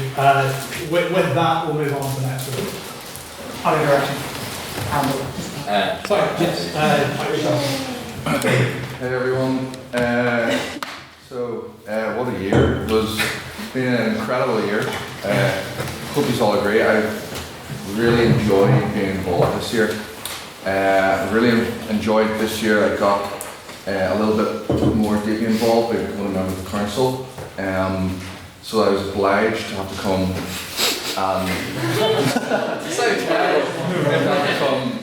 and spend so much time with so many intelligent and articulate individuals. Now I know these are all very self-deprecating and don't usually own up to these facts, but it is true, and it's been an absolute honour to be able to do that. I was in an ideal university to choose which societies I would join. The 2 top societies I would join would be the Buddhist Society and the Buddhist Society. Because the 2 things I want out of life are to seek enlightenment and to hustle. And let me tell you something, this house hustles. Every single Thursday night, these are all hustling, and it's great to see it. Sometimes you can come out a little bit moving, which is even better.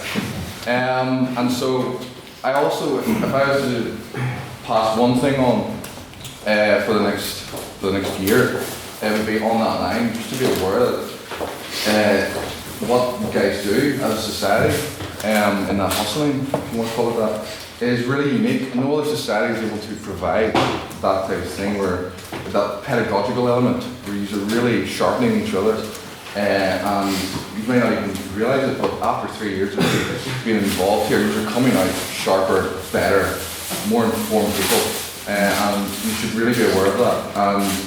And be aware of that when you're talking to SU, be aware of that when you're applying for grants, be aware of that as a self-conscious society.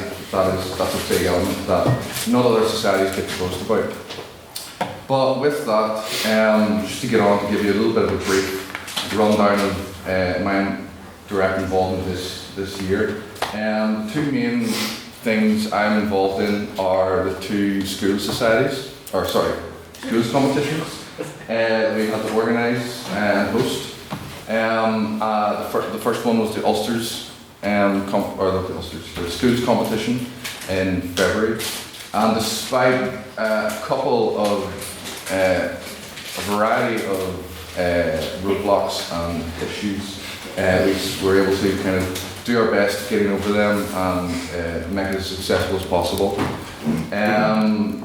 The Baby Matters Society, our event then, was last semester, and it was us hosting, and it all went ahead as well.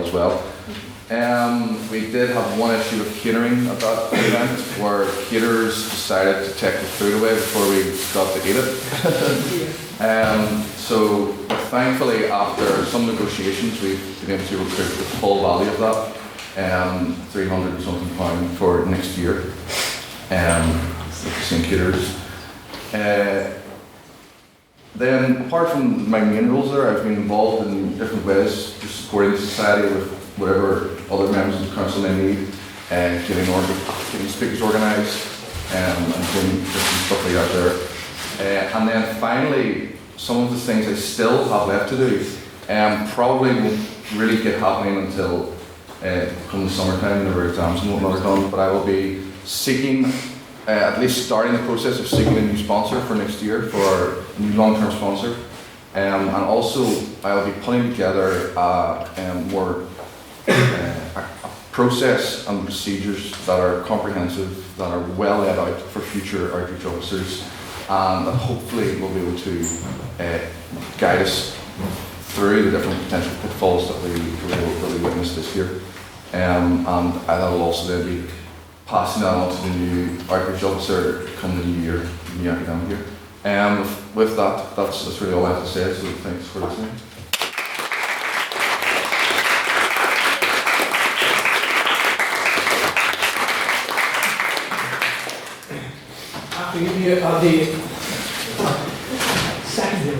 Okay, I'm going to try and keep it short and sweet, as you've probably heard enough from council already. So, despite the role of second year rep having quite a vague description, hence why you won't be electing another second year rep today, I've sought to assist running a society to my greatest ability. I've got event pages, helped at RIV, the Ulster Schools competition. I'm both running around a bit manically with sheets of paper and participating and speaking and judging. With Lily, our internal convener, I am assisting the organisation of the formal. I was involved in encouraging the pub crawl to happen, which anybody who was there, it was great crack. However, a large part of the role of second year rep is to encourage people to come to debates, and brought friends, encourage people to speak, and become a wider part of the topic. As Treasurer of Amnesty, I also helped, we held a joint event, which was really good attendance, and that was a success on both parts. I've lent a hand wherever it's been needed, and attended council meetings regularly, and it's been a joy to be spending time with all of you, both council members and ordinary observers. So yeah, it's been fantastic. Yeah.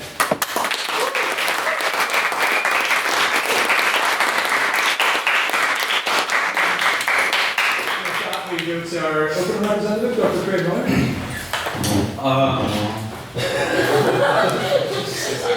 That's what I've done.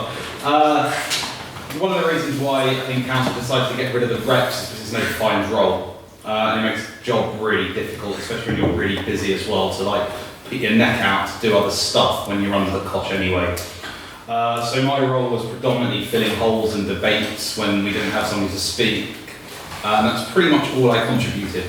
Apart from being a sort of pseudo voice of reason in the council.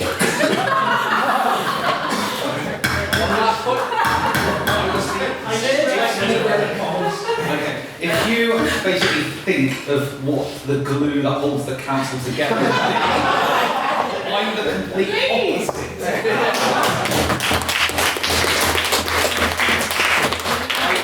Basically tried to find every single argument I could without fail, and everybody will pay testament to that. I do it as a form of constructive debate, and I find that I generally get the best out of other people when I do that. So when people don't think I know what I'm doing, I'm fully aware of how divisive I can be all the time. And I take great pleasure in my ability to be that divisive. And I know that sounds like a weird place to be at, but if you don't have somebody in that sort of a role, then you don't actually get two sides of every debate. And I know that seems like a very odd position to take, but that was basically what I did. Okay, I fulfilled the role of interim treasurer rather badly, briefly. Apart from that, I'm very glad that the open position is getting replaced with a training officer, which is exactly what it should be, and I must applaud Ben and the rest of the council for being able to actually do that. It's something me and Ben spoke about 2 years ago from doing, and I'm glad it's finally happening tonight.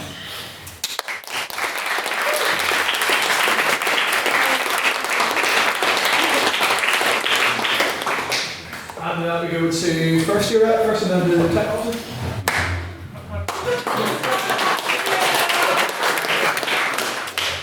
So I'm going to keep this very brief because my role is very brief.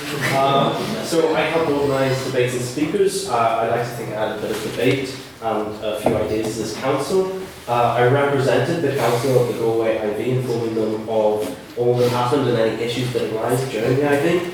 I also forced our very own Matthew Brandon to come. Resign! Which I don't know if that's a success or failure, but I have to say, being the first to represent, the last ever first to represent, I'm very glad that I was the first year on this council, because I think it's a very fantastic council. I'm glad to be in the society on this council. On my very last point, I'd like to just state the fact that 60% of people running for positions this year or first year, and that has absolutely nothing to do with me. Because I'm going to take the credit.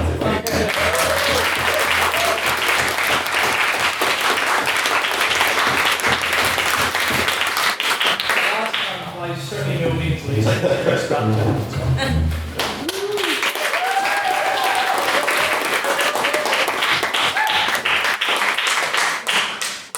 Oh, Jesus, shouldn't have said that. What a season, what a season. At the end of the day, when it's all said and done, I think we've had a good run of it this year. And I've had a good run of it. You might have noticed me sitting beside this mic in the corner of almost every single meeting, recording every single debate, editing then that debate on the weekends. Not always quite as promptly as I would have liked, but editing, putting it up, taking about 2 hours out of my day every Sunday to get it all sorted, to make sure it's all well and good and everyone doesn't have stuff they don't want getting out there in case. So that's mostly been it, really. You know what I'm talking about. Yes. Do you want me to do that? No. So yes, that's mostly what I've been doing, and Calvin always liked to say my successor, as we like to refer to him as Tech Officer Zero, because at the time Calvin wasn't originally a full member of council. Calvin was just doing it out of the good of his own heart. And a cold black. Your cold black loving heart. And essentially, yes, I've taken over as a new role, the first proper tech officer. And to be honest, though I'm quite happy with how I've managed to keep things ticking over, I've actually been slightly disappointed. In that things perhaps haven't advanced in certain ways that I would have liked to. That we couldn't have developed more potential avenues for getting ourselves out there. Though I might have a couple of ideas to execute on before the end of the semester. Maybe that could be fun. But essentially it's been that. It's been looking after the recordings, and it's been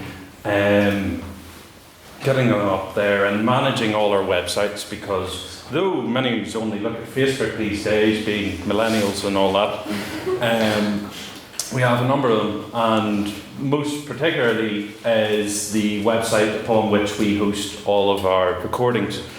And one of the points of pride that both Calvin and I both share is how we have managed to increase quite dramatically the number of listeners we've had for our recordings almost regularly heading into the high 190s or so and above 200s. In fact, last week, which is possibly the most expansive growth we've ever come across, was this House would abolish capital punishment in the space of 2 weeks has reached 221 or 25 listeners.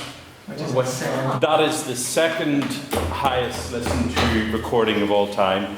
For some reason, Calvin and I have never been quite able to figure this out.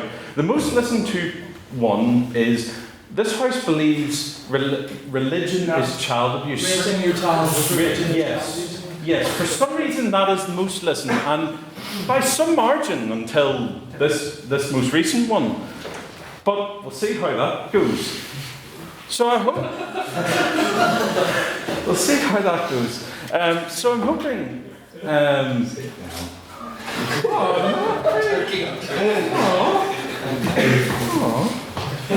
was doing that for these things. That's good. All right. So next year, I'm hoping that whichever tech officer I end up going for out of it's Bradley, Clark, and Sullivan. Ends up bringing things forward and in a significant way, because we can only keep getting better. Maybe by sharing on Twitter as well. I should really start doing that. But I keep forgetting. So that's about it, other than providing another voice on council, snide remarks from the sidelines and very dramatic pauses.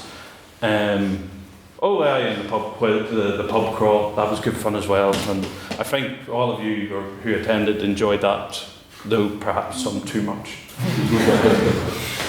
I was somewhat surprised that we weren't kicked out of Kelly's Cellars at that point, but it was a good time, wasn't it? So that's about it, I think, and it saddens me quite a bit that unfortunately I won't be with you all next year. Yes. Given my supervisor forcing me to emigrate from the sunny climes of Belfast to Bristol. Yes. Otherwise I would have been with you all one more year, but alas. So that's about it.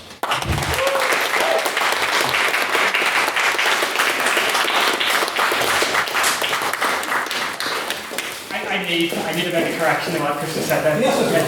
Chris, for some bizarre reason, gave me equal credit there for the increase in new downloads to the recording. That is absolutely untrue. Whenever I considered it a success if we got over 40 downloads. This past year, Chris has consistently managed to obtain over 100 downloads and has gotten 2 over 200. That's entirely him. So, honestly.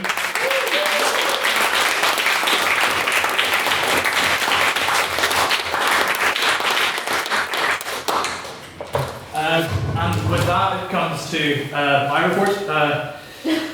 I don't know if you know me, but I'm the president. I've been self-deprecating this entire year. I'm not going to start with self now. So, basically, somebody needs to be the trained monkey who comes out every week and chairs debates. I like to think I did judicious and equal in my chairing, whether you're left wing or wrong. I've told jokes, some of which have been funny.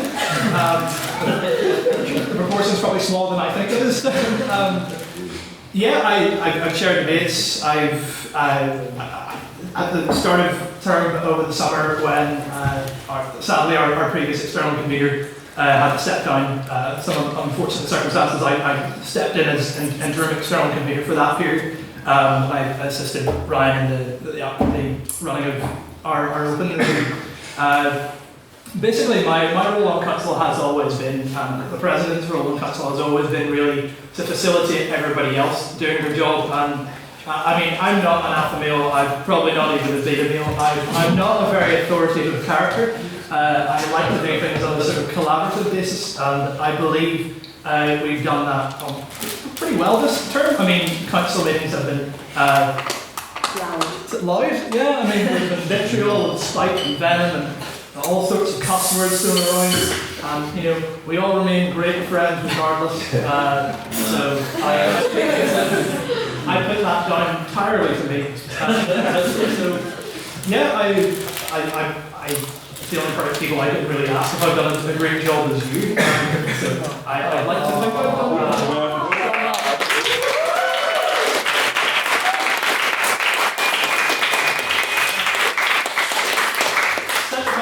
Aside, I would like to get us one step closer to the pub. No, what? Any chance we could have just a 5-minute recess to get some fresh air, stretch our legs, because we've been in here for 2 hours. As long as you all come back to vote. 5 minutes?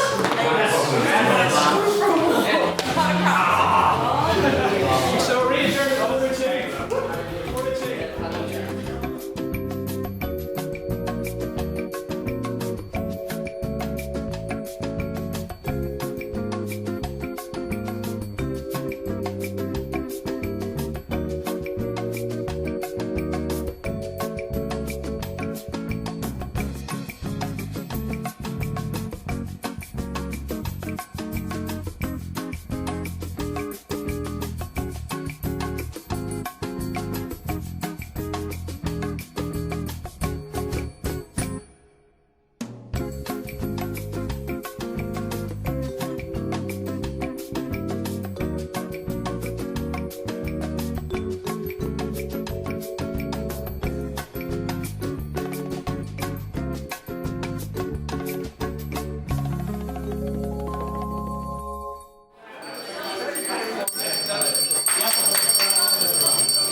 Right, thank you for most of you staying here. I appreciate it.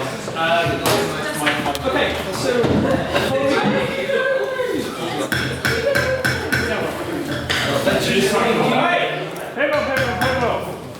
before we get into the substantial election part, I'm just going to explain the process. First thing I need to ask is,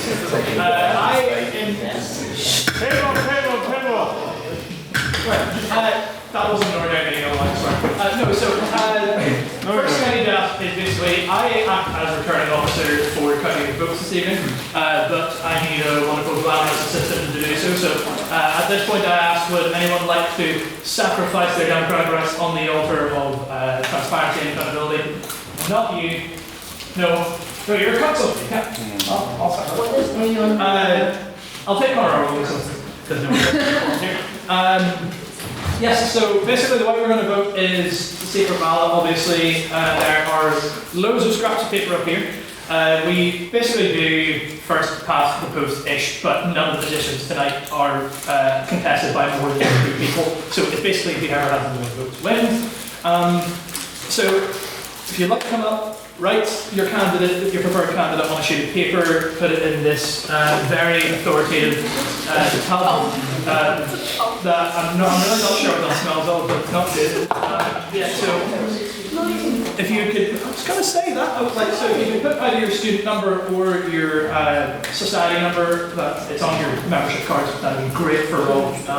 Yeah, so if you write your candidate and either your student number or council number on that, put it in here. Rob and I will go into the council meeting, the council room next door to count them, and then we'll come back and announce the winner. Me and you would come. Yeah. No, yeah, not me, sorry, one more second. Connor and I will go into the next room to count the votes. Yeah, so all candidates this evening get 2-minute speeches, ish. You're not going to change like if you're going 10 seconds away. 2-minute speeches. Each candidate also gets to answer 3 or 4 questions from the floor, so please, by all means, scrutinise. We'll do it in order of succession, so it goes, as it says in our constitution, now amended after the new rule being added. President, Secretary, Treasurer, internal convener, external convener, training, social officer. Sorry? Outreach, sorry, why did I keep on? Outreach, training, social, and tech obviously is the language. Yeah, so with that, we will get on to the first positions for the evening. We'll go in alcoholic order. This is the first thing you know the alcoholic order. Far more than I'm, well, 2 Super. Yeah, so we're going alphabetical order in the interest of fairness. So with that, I welcome the first candidate for the role of president, Mr. Calvin.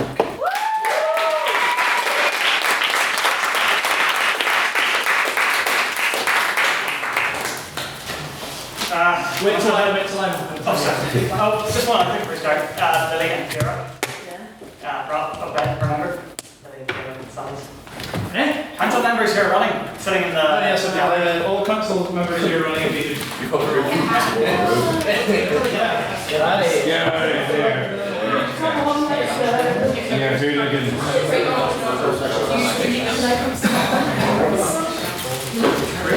Yes, I'm glad I just waited to come.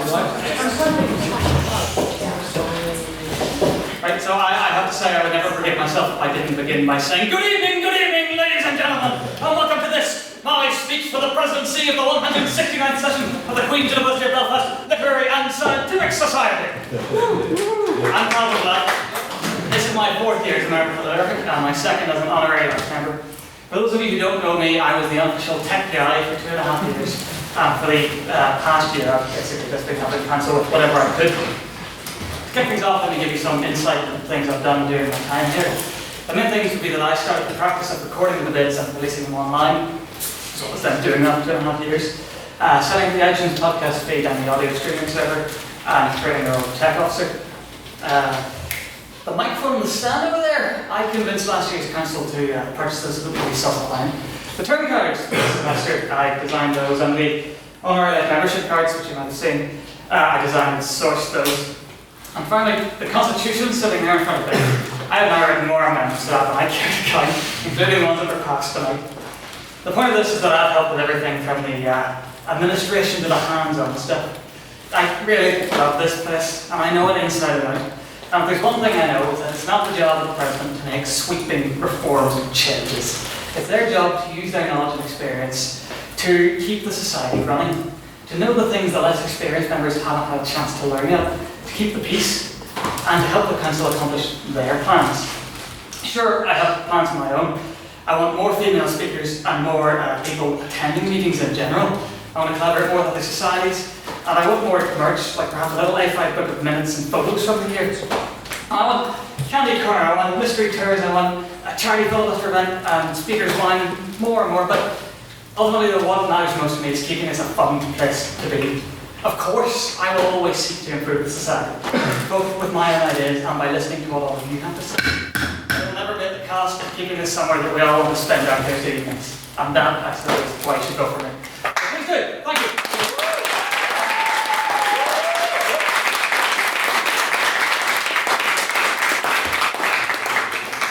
And with that, I welcome the second candidate for president this evening, Mr. Ryan Neal.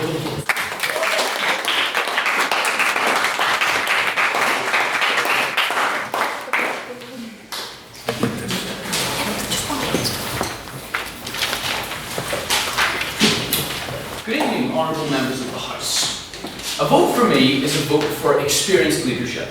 It's a vote for growth, and it's a vote for a vision of the Litterific on the fast track to success. I care deeply about this society, and as I've worked tirelessly in my role as external convener, I would likewise do the same as president to ensure that the Litterific makes its great potential a reality. Each of you in this room today are talented individuals whose intellectual curiosity and rigour have brought you to our debates week in and week out. You are at the centre of everything that we do, and I have to say I'm immensely proud of what many of you have managed to achieve over the course of this year, especially those who went the extra mile and competed in this year's debating competitions. I honestly believe that every one of you has great potential, and I can guarantee that this council can do more for you. I'm here today to tell you that I'm the man with the plan to make this happen. I've been told that my manifesto is too forthright, but I completely stand by it, as I meant every single word of it. I absolutely intend to overhaul this council's internal processes. I'm completely committed to providing more opportunities and workshops for our members. I'm 100% guaranteed to secure sponsorship, to protect this society's finances, and I don't have a single doubt that all of this and more is achievable. Honestly, I'm going to keep this short and sweet because I believe that my manifesto speaks more than, say, a 2-minute speech ever could. To wrap up, there's one thing more that I'm certain of, and that's that it's been an absolute pleasure to serve you as your external convener, and it will be a great honour to serve you as your president. Help me help you, and vote for Ryan Lee for president.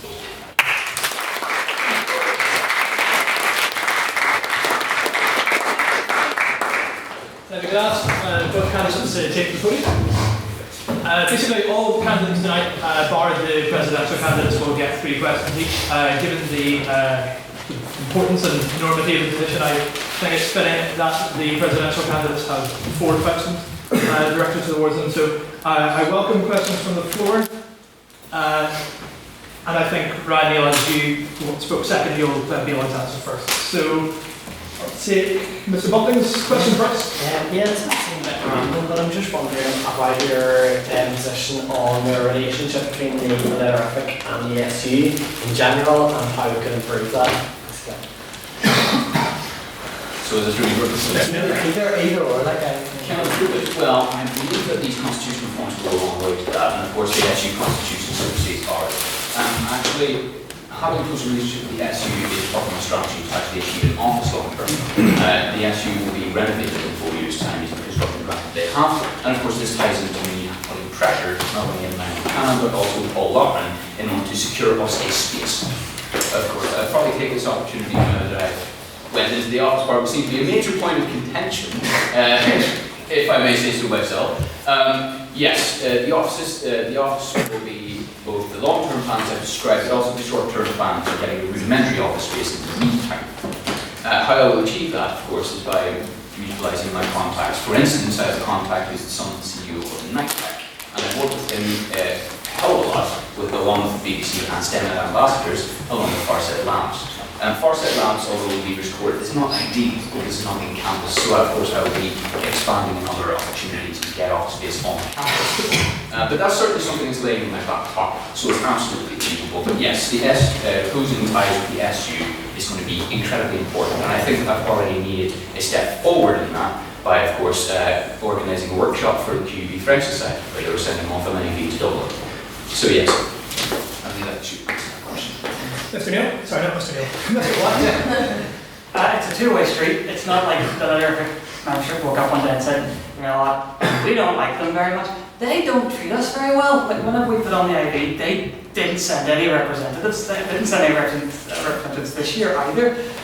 You know, there's only so much that we can do. You know, we can be nice to them, we can seek their help and advice. But if they don't want to be nicer to us, then there's only so much you can improve that relationship. Frankly, we do quite well on our own.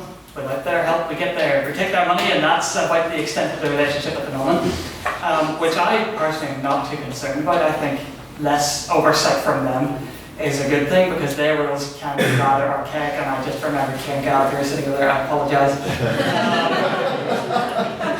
But yeah, of course, we all want better relationships with everyone, and we will try for that, but if Faisal doesn't want to play ball, then there's only so much we can do. And ultimately they impact us very much.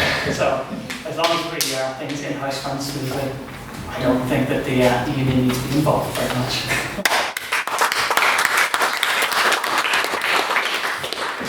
And with that, I'll take Mr. Irving's question first. I just really don't like Sorry for yeah, after you. I did say to be skipping. Just one question. One council with vision, I'm sure you have one in mind. What do you think is the biggest problem that currently affects the Letterific, and how do you think you can change that? First off, that's to me I don't know whether it's the biggest, but I'd say the most obvious is the lack of female speakers. I think it's a big thing.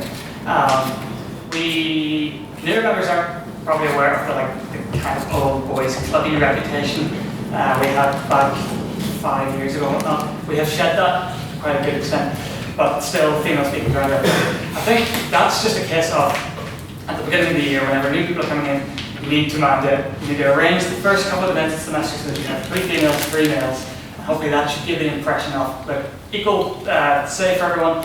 No one's getting mans down to or whatever. We value everybody's voice equally. And then once people think once people think the society is that way, effectively that's what the society is, because then more females will speak. And problem will be solved. I don't know whether mandating the 3-a-side figure in the year would do it, but I know that's what I would want to track first, and it's what the problem I will continue trying to address. Well, I think I would like to disagree on the sentiment of your point. However, I would disagree with in making 3 people who are male and then 3 people who are female in each debate. I think that ensures that getting involved in that undermines the opportunity for members, whoever they are, irrespective of their gender or sex, whatever, from putting themselves forward for debate. My strategy for tackling the supposed old boys club image that we have would be workshops, and indeed workshops for girls, just as Lily has organised, I think it's next week. Indeed, I think that's the way to go. I think encouragement is the way to go, because I think if we try to take from the top down, it's going to be restricted to certain people, and I don't think that's quite fair. But I wouldn't just say that that's the only problem I would have. I think we do have smaller problems, and the small problems in our internal processes and inconsistency with carrying out certain rules, i.e. a lack of standard across what we do. It's very difficult to audit what we do, which means it's difficult to get statistics, which we use to get reports, which then we can use to pitch, business people or whatever else to get sponsorship. We need data in order to convince. Anecdotes will only go so far. But yes, I mean, all of this is moving forward to creating more opportunities, really, and I think that's the summation of it. It's more opportunities for women's workshops, more opportunities for working with perhaps even the feminist society outside of the literarific, and indeed getting involved in shaping our image. And I think, other than the opportunities, media is also going to be incredibly helpful, which will stood out and have an outreach officer.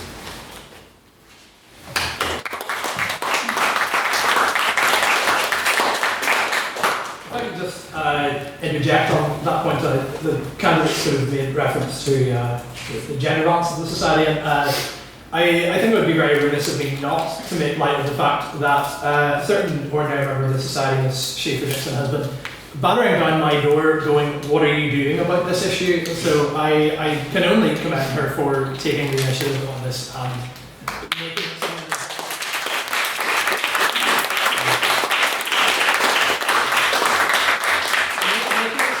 that is very much this council have focused on, so I commend her for that. Thank you very much for taking the initiative on that. With that, we'll move on to the third question to the candidates for the evening. I'm going to stop ignoring Mr. Peter Dunn for once. Okay, so it's kind of linked to that, but what measures would you put in place to ensure that the literarific is inclusive, friendly and welcoming as possible? Because, this old room with the gowns and when you've got, very confident speakers, it can be very intimidating people from the first time. And what will you do to put people at ease? Calvin started first last time, so yes, so of course workshops are wider in society, of course trying to put out the image of society. This actually links back to my previous point of media. This actually links back to putting ourselves out there and shaping our image, because right now we're not doing enough for that. For instance, in fact, if I can put one glaring example of not going forward in the media enough, it would be the post-Brexit United Ireland debate, where we had well over 100 people in attendance for that debate, and we didn't make any effort whatsoever to put that to the newspapers. You know what I mean? That was the perfect PR opportunity. We had 2 politicians, one caring and one speaking. That would have been a golden opportunity, and I believe that going forward with a more media-centric approach will help that. Because not only will it take away the whole, the exclusivity of the society, of course some of that can't be gotten rid of because of the heritage of the society. But of course, we can actively engage in that, and I believe in media especially to do that. Just one slight thing about what Brian said. I'm not entirely convinced that non-members who don't regularly attend ordinary meetings will attend workshops. But I think, to address your point, it's a general problem of what we are. We're a debating society. That carries with it a certain stigma or stereotype. People hear debating, they think, yes, Oxford, Cambridge, the tails and whatnot, and bow ties. So that's an inherent thing which, if people aren't willing to look past that, I don't know what you can do about that. But with regards to current image, I think it's a simple case of our attitude and demeanour during debates and whatnot, specifically from council. Whenever, in my first year, 165th session, Adam Kidd was the president, some of you know him. He was like typical full English accent, wore tweed and all that, tie, probably wore pocket watch too, that whole good evening thing. And he tried to put on the act of, we're super pompous, but that was the thing. He did it in such a way that you knew it was just an act, it was just a bit of fun. Because he was, I lovingly referred to him as a bit of a bumbling fool, because he was just so approachable, so lovable. Even though he did this, it was clear that what he was getting at was just a way to break it down almost. So it's not, I don't think there's any singular activity that you can do, it's just general permeation of how we behave and whatnot and record ourselves.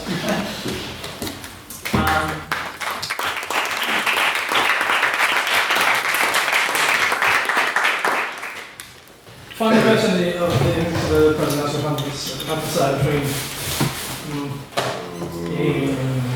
No, I didn't give it to you, of course. Mr. Omen. Mr. President, members, I apologise to the Secretary for stealing his right. If it's not wrong, I'm going to kill you. No, I do want to ask an important question. One of the candidates has just raised the proposal of integrating more media appearances into the society, and talking about, do we get outside press officers and also internal student press officers into the Litterific? And while we've already talked about the potential benefits of getting new membership but also listening to the society, inviting media into a debating society, especially with you've already both addressed gender balances, when those aren't already corrected for, can invite further scrutiny into society from places like the Students' Union, the university as a whole, as well as the external press. And so what I want to ask you is, if you're both considering bringing those other organisations in and inviting the outside world into the Litterific, how are you going to control the image of the society and mitigate the risks that bringing those institutions into the society does? So Blacks, tricky one, because that wasn't something I'd considered at all. The only comparison I can think of is that this house would have a Northern Irish flag debate. Teresa Villers spoke, or how do you pronounce her name? And she, of course, kind of brought media with her. I don't know if standard kinds of media, such as newspapers or whatnot, are exactly the way to go for promotion. I think a better way of promotion is more society, getting other society to promote us. So like the Guardian to write an article, or Queen's Radio to do a broadcast or something like that. I personally am wary of bringing news media publications in, simply for the fact that we'll let them in, but they'll do what they want, they'll write what they want, we won't be able to control that, and it could blow up in our faces. Which is not to say it's not an idea worth looking into, but I can't remember exactly why I had to stop being a question, but in terms of the training officer, the role that organised workshops, and that was originally on the internal or external, and we only created that role when we determined that we needed a specific person to do that. So what you said about press officer, we could end up requiring one of those, but it wouldn't be something that would be introduced straight away. It would be something that would give the responsibility to the social officer or the president, and then do it for a year, and then we'd have to determine, do we need this? Is it enough work for the position? Is it important enough for the position? So I hope that answered your question. I'm not sure it did. Let's do it. So yes, I mean, of course, there's a variety of media to be involved. It's not just newspapers. You know what I mean? That is one avenue that we can go down. The social network is another massive one that we should be investing in. And in fact, we do. But we invest in more. And of course, student societies as well. I mean, these are all aspects of media that must be considered. And the best thing about it is that talk is cheap. You know what I mean? It's not difficult to message someone and request, here, we're saying this, we're doing this debate, would you mind coming here and writing an article on it? You know, and that's quite easy to achieve. But of course, there is something to be said for the point you brought up, which is that, you know, it's easy to invite them in, but we can't completely do inside. And to a certain extent, it's kind of like a double-edged sword. You know, having more transparency equals more scrutiny, you know, in many aspects. And I think that, you know, to try and control that, I would say that this offers an opportunity for us to have feedback that perhaps within society we wouldn't otherwise have.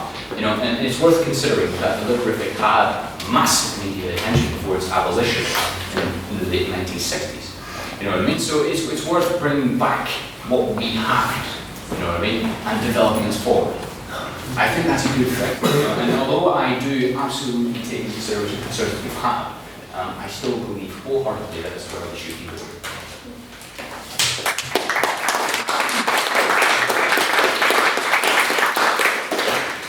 I'm going to stick to more questions just in the interest of time, unfortunately, because we're starting to get on with it.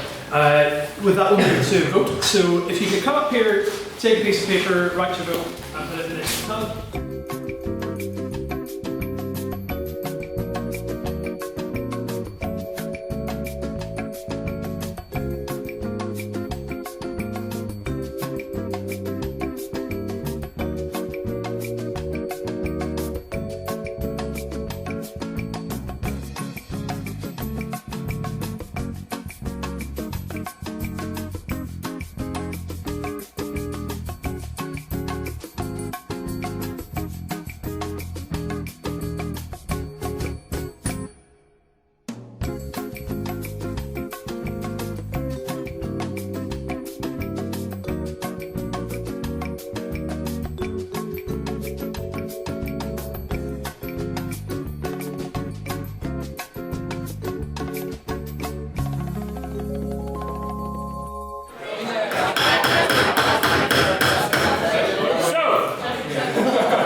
Talk with each other in not very productive activity.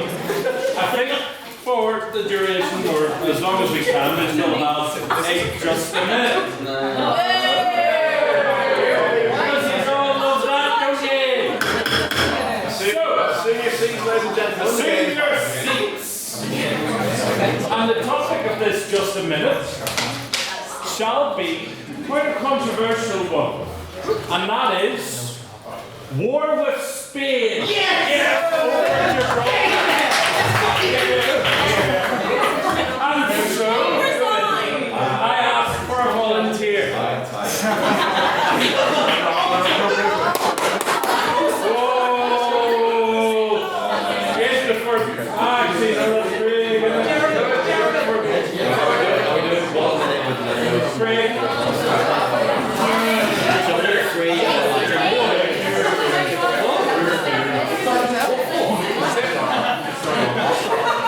Ladies and gentlemen, for those of you who do not know the rules of just a minute, you can.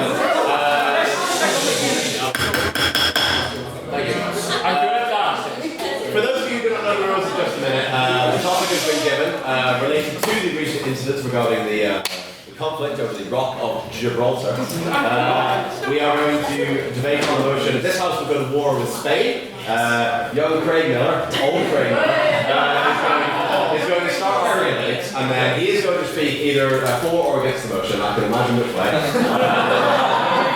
And then if Craig Miller at any point hesitates, deviates from the motion, or repeats himself, then someone can call him out on it, and then they take over, and then I have 3 minutes on the clock, and whoever is speaking at the end of those 3 minutes is the jam champion. Chris shall be number one contender. Number one contender. Yes. Just a refresher. Do you have to speak proper? Can you speak either way? You can speak any way you want. So long as you don't deviate. Right. So are we ready? So shall we bring protected words? Spain, Gibraltar, I think are fair. Yeah. Should we protect war? Does war deserve to be protected? The protected words. No, there's plenty of words for war. The protect. Well, shall we protect war? No. All right. The protected words for this debate are Gibraltar and Spain. Any other words are open to What does that mean? Huh? He can say Gibraltar and Spain as many times as you want, but if he repeats any other words, they can call him out on it. But you can't just say Gibraltar, Spain, Spain. Right. Are we ready, ladies and gentlemen? I think we are 3, 2, 1, go. 30 years ago, my father went to war with another Spanish-speaking part of the world. She took the greatest navy in the world and she beat that disgusting country, Argentina. That is exactly what we're going to do this time. We're going to take our nukes, we're going to nuke the crap out of Madrid. We're going to stick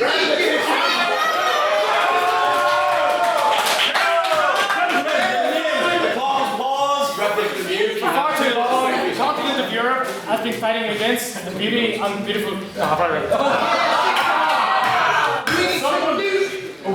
everything to stop British homes currently. Right, we're going to go to Spain, we're going to tell them Scotland is ours, then we're going to say to them the EU's finished. Right, this is time to reinstate the Commonwealth, the glory of the British Empire, and the first country that's going to is Spain. Someone get in there. Someone, please, someone. We've got 2 minutes. He said that. Why has war ever done anyone? Why should we go to war? There's literally no point. Spain has been good to us all these many years. So what is the point? Deviation, they're not good to us. I cannot take that point, sir. The clock is paused. Now you continue. You have 1 minute 48 seconds. Spain has been so good to us all these many years. So what is it worth risking? Shut the fuck up.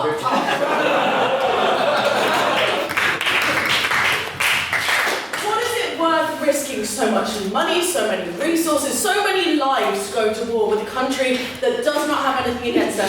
I read an article about this the other day that said that Spain's government were just so confounded because we're such a polite little country. Why the hell would we go to war with them? And I pose the same question to the House. Why the fuck would we go to war with them? And it is such a waste of our time. As I was saying, isn't it quite funny how not 12 months after the result, not 1 week after we triggered Article 50, those claims of warmongering that seemed so far-fetched back in the Remain lobby are now coming to fruition very, very slowly, simmering under the surface. I think this is a dangerous one. I think we should reconsider the whole Brexit idea altogether. Look at the damage it's causing. It's causing nationalist... Thank you, Hugh.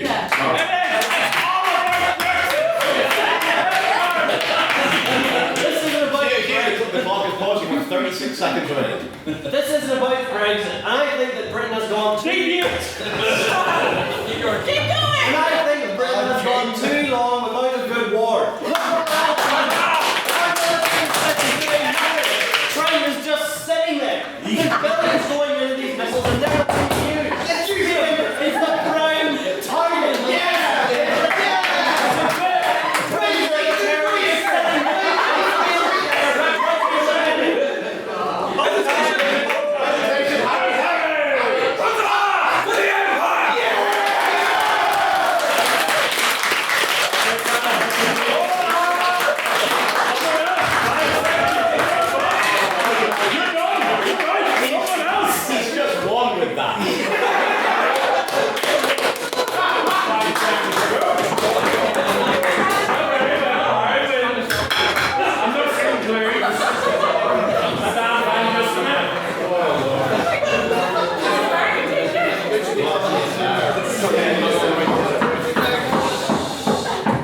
I have no idea what this is. I am not sure I want to know, but I'm now for something completely different. I'm going to get the returning officer this evening to give the results of this election. Mr. Convenor.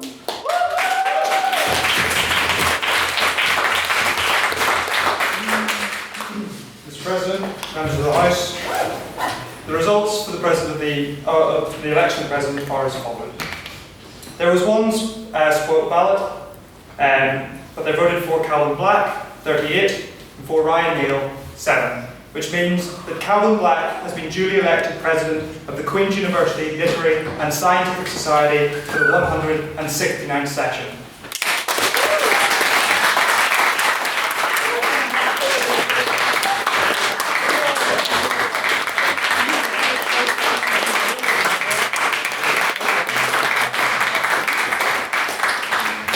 And the with that, congratulations to both. Congratulations and commiserations to both candidates. With that, we'll move very quickly onwards to the next election for the House this evening, which is the role of Secretary, of which there are 2 candidates. So we'll start with trying to work out the alphabetical order of this. Yes. I wanted to see the event before.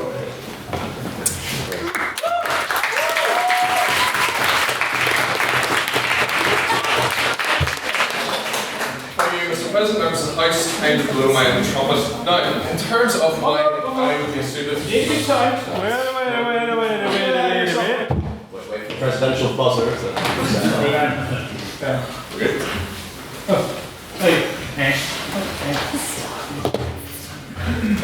Thank you. So, in terms of experience that I would bring to this role, I have not been a member of the council, I'll be upfront about that. However, I have another experience that would lend itself well to this role. I've been head boy of 2 schools. I have been part of a team, as I've probably mentioned in this house, I'm from Lurgan, so I've been part of the team organising residentials. I know I'm trying to win votes with that. Organising residentials for young people in Lurgan on a cross-community basis and then delivering them. I've captained the rugby team. Now, rugby's not quite as intense as the debates in the council meetings of this chamber, but it gives me some experience. So I have some experience in a senior role in that regard, so I'll be able to bring that to the society. In terms of speaking, through the Northern Ireland Schools competition last week, I won the Institute of Medical Ethics debating competition. I've debated here. I hope you agree that I'm a capable speaker, and this year Mr. Whitehurst has made the minutes. Entertaining is something we all look forward to. I would hope that I'll be able to continue that tradition and bring both the style and the bad puns to continue that for the rest of the year. In terms of organisation, it's an administrative role, so you need good organisation skills. I'm used to a busy schedule all the way through school and now, indeed diamonds are made under pressure. As a medic, as I mentioned to anyone spoken to for 15 seconds, to get all of that degree, you have to prove that you're capable of dealing with an intense schedule, so that's something that I would be able to deal with and give the time needed to the society as well. And of course you'll know how I'm going to suit, so bear that in mind. And I'll close with saying that as a lot of you know, I like self-deprecating humour and I don't take myself too seriously, but I will take this role with the seriousness that it deserves and hopefully make things entertaining as well. Thank you.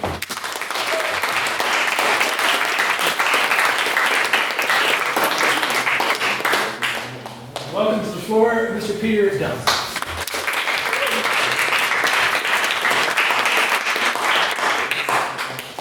Hi, I'm Peter Dunn, and I've been involved with this for 2 years now. One of which I've served on council as the second year rep. I care greatly about Literafic, as I'm sure you all do, otherwise you wouldn't have put up with all those amendments. From the debates that really made me think to all the shenanigans in the Parlour or House, and I am Team Parlour, I know that's a bit controversial, but I've really enjoyed my time being involved in the society the last 2 years, where it's been helping to judge our first IV of schools con, and taking part in the Speak of the Year debate, which is next week for to filling in secretary numerous times. I've enjoyed fully immersing myself within the activities of the society. Over this time I've come to learn what makes the Literafic tick, and not tick, as the case may be, and would like to use this experience to better society. I have experience not just in the Council of Literafic, but also as Treasurer around the CQB. Thus I've come to know many of the issues societies have come to face. This has also led us to co-host a debate, which included a guest chair from Amnesty and I. Now that's what you know about my involvement in the society. I'm going to tell you what I want to do with the role of secretary, which I'll of course read the minutes in a funny and witty manner, and ensure all communication with the society is efficient and well written. I suppose there must be some advantages to being an English student. I'd like to make great use of the emails and ensure that all minutes are uploaded onto the website for everybody to see. This, however, will not be the end, but the start of my role. I fully intend to promote the best interests of the society and the work of the newly elected council to improve already good attendance and maximise the scope and reach of Literafic. I intend to do this by further advertising, greater links with other societies and Queen's academics, more guest chairs, big up to Stephen Farrell, the United Island debate, and work to introduce a wider range of debating types. But, perhaps most importantly, I want to help ensure that Literafic remains to be an inclusive environment, where the most seasoned and large debaters, I'm looking at you, Craig, to somebody that hasn't debated before, is felt equally welcome at home. Please vote for a committed and enthusiastic and moderately funny secretary who will work hard to better the society we all care so much about. Thank you.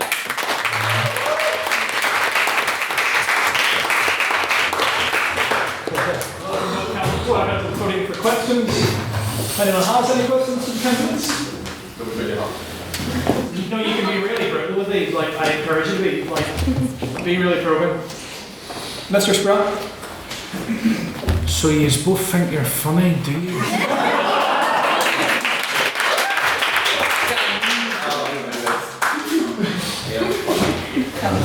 You can ignore that one.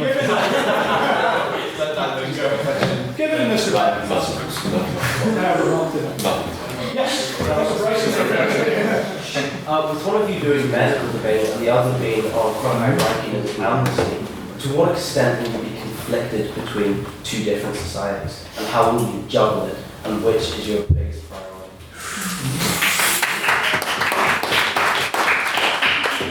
Okay, so somebody actually addressed this before when I was chatting about running. So at the moment, I'm the treasurer for Amnesty. I also, for my sins, work at Limelight 25-30 hours a week, and I still believe that during that time I've put my heart into literature.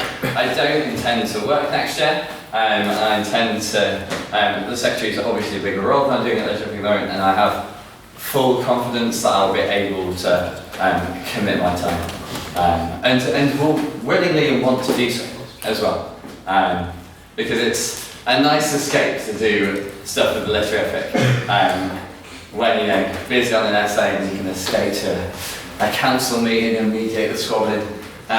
So yeah. Okay, I agree with that as well. It's great to escape to let everyone going to be able to take your mind off that. In terms of other societies, I've cut back. There's no society scrubs that I've been involved with this year. I have stood down from role within that society so that if I'm elected this evening, that I will be able to dedicate as much time as I can. I have just taken up a job in the House Bar, which, win or lose, I'm willing to exploit ruthlessly. But as Peter said, I'm confident that I will be able to juggle all commitments and give my full commitment to the society.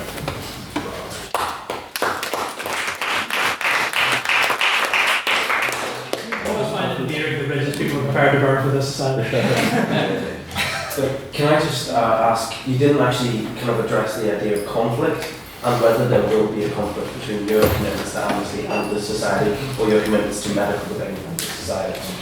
The medical debating, that is one competition that's now finished. You know, so Okay, so whether the conflict of interest, I don't know if you're leading to a conflict of interest or just a conflict of time. I'm in both society committees at the moment. That hasn't been a problem. In fact, it's been a great benefit, as I've tried to say in my speech, because some of the problems that and issues that we've come to resolve through amnesty, I've been able to bring to the terrific and vice versa. So I think it's actually good that I've had some experience in how two committees work, because there's some things that we do better in amnesty, sorry literafic, and there's some things that the literafic does better. So to have that outside knowledge, I think, is a plus, not a negative.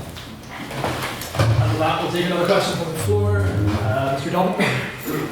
So it's it might be difficult to tell, especially because we're dealing with two candidates named Peter. But I'd like to know what it is between the two of you do you think separates your ideas for what you're going to do in the role of secretary, what exactly different ideas for moving forward with the position that you have. Mr. Beck, you get first reply. Wonderful. Well, to be honest, I'm not going forward with the manifesto full of these ideas that I'm promising and all these grand promises. What I'm saying is that I hope you agree that I'm a sensible person and any ideas that will be brought forward, I'm going to support the sensible ones out of that. In terms of what I want to do as a society, it's really my main thing is mentioned in the manifesto. It's the atmosphere of it. I'll be honest, whenever I first sort of got into university beginning this year, I wasn't sure what to expect. I was expecting in a way to be quite stuffy and that sort of atmosphere, and literature has been anything but that, and that's something that I would sort of prioritise. Especially trying to maintain that, and I feel like I'm the right person for that. I'm not sure if that actually answers your question, but I'll leave it at that. Right, I have to concede something, and we can both be waiting each other. I can give that. But I do think we're looking at a fairly fresh and new council, which is really exciting.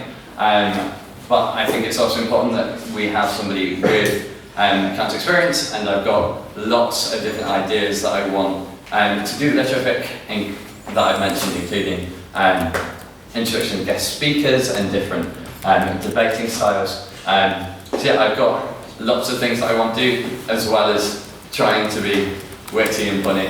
I really want to further society for the interest of all of you.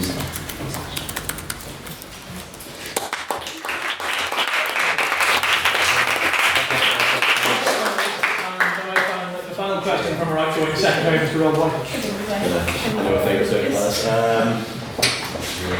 So like being with the society for the past 3 years and being in the secretary for the past 2, it has defined my uni experience to the point where as you mentioned multiple times in the grammar school debate, I applied to become a grammar teacher next year. I'm going over to a grammar teacher.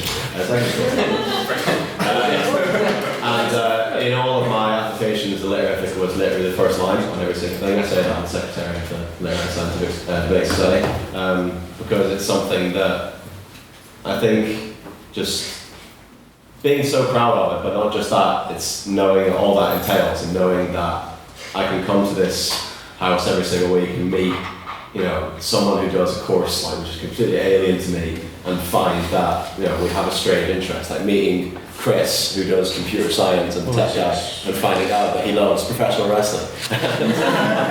Bonding an unbelievable amount with that.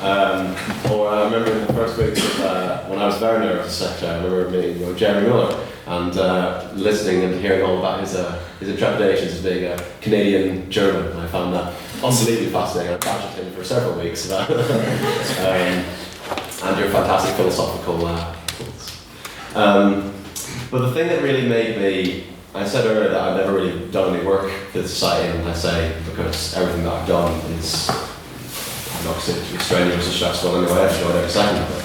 And I was wondering if the 2 members could describe from their own experience what their favourite perfect debate was, be that in terms of what they saw, in terms of humour, in terms of the substance of the debate, because for me, without that and without coming here and not just meeting people and engaging people, but being educated and learning something new from debates, that's what really made me come back, and that's what made this the exact opposite of a short for 2 years. So I'd like anyone to say that. I can go first if you like.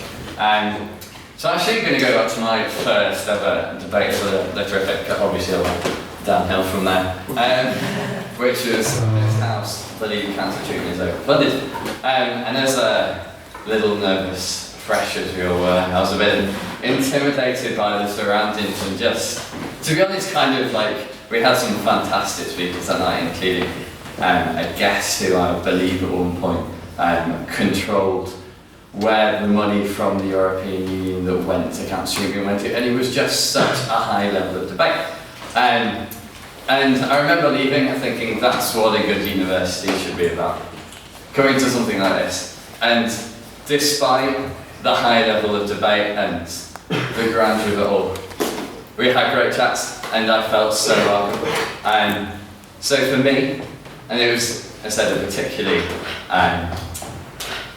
pertinent and important debate, which really made me think differently on the issue. That was the one that sounds like me. But loads. It's a hard question. Even this week in grammar schools, I thought we got to the basis of educational quality, which is a massive thing. And every week we can say something, and that's the point. Okay, I would agree that every week there are great things said. Every week in the pub, the usual line is, "So what do you think of this week's debate?" And the answer is always, "It was good." But I can go back as well. I think it was my first debate that I attended. It was about the issue of transgenderism, and that was something that I had never considered. It's something I never thought about myself. Something I've never had to think about, and just the opportunity to come and to be basically educated in the atmosphere with the diversity of speakers at that for once. And just to be able to learn about that in the atmosphere, it was just something that I really enjoyed, and that's what drew me to actually come back to the society. So yeah, that's what.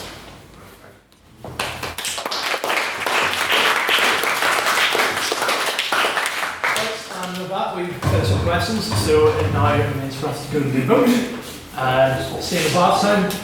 Let's come up with your name and or state number.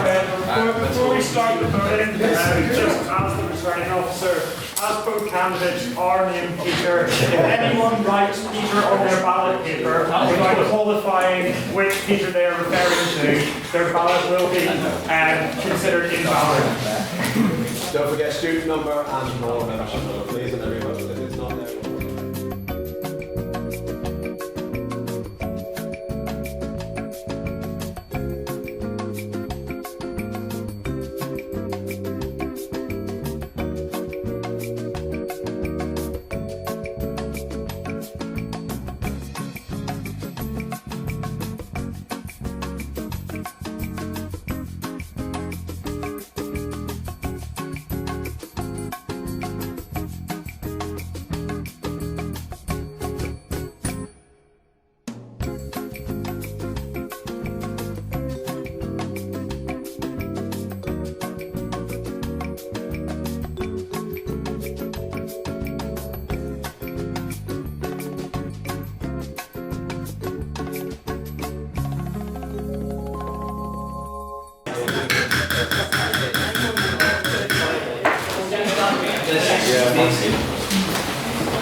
We actually have a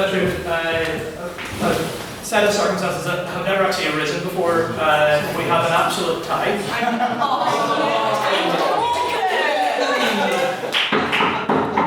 The bigger problem is that there is absolutely no constitutional provision for this set of circumstances. There is a provision for when there is a tie in an ordinary motion, but it doesn't remotely apply to these circumstances.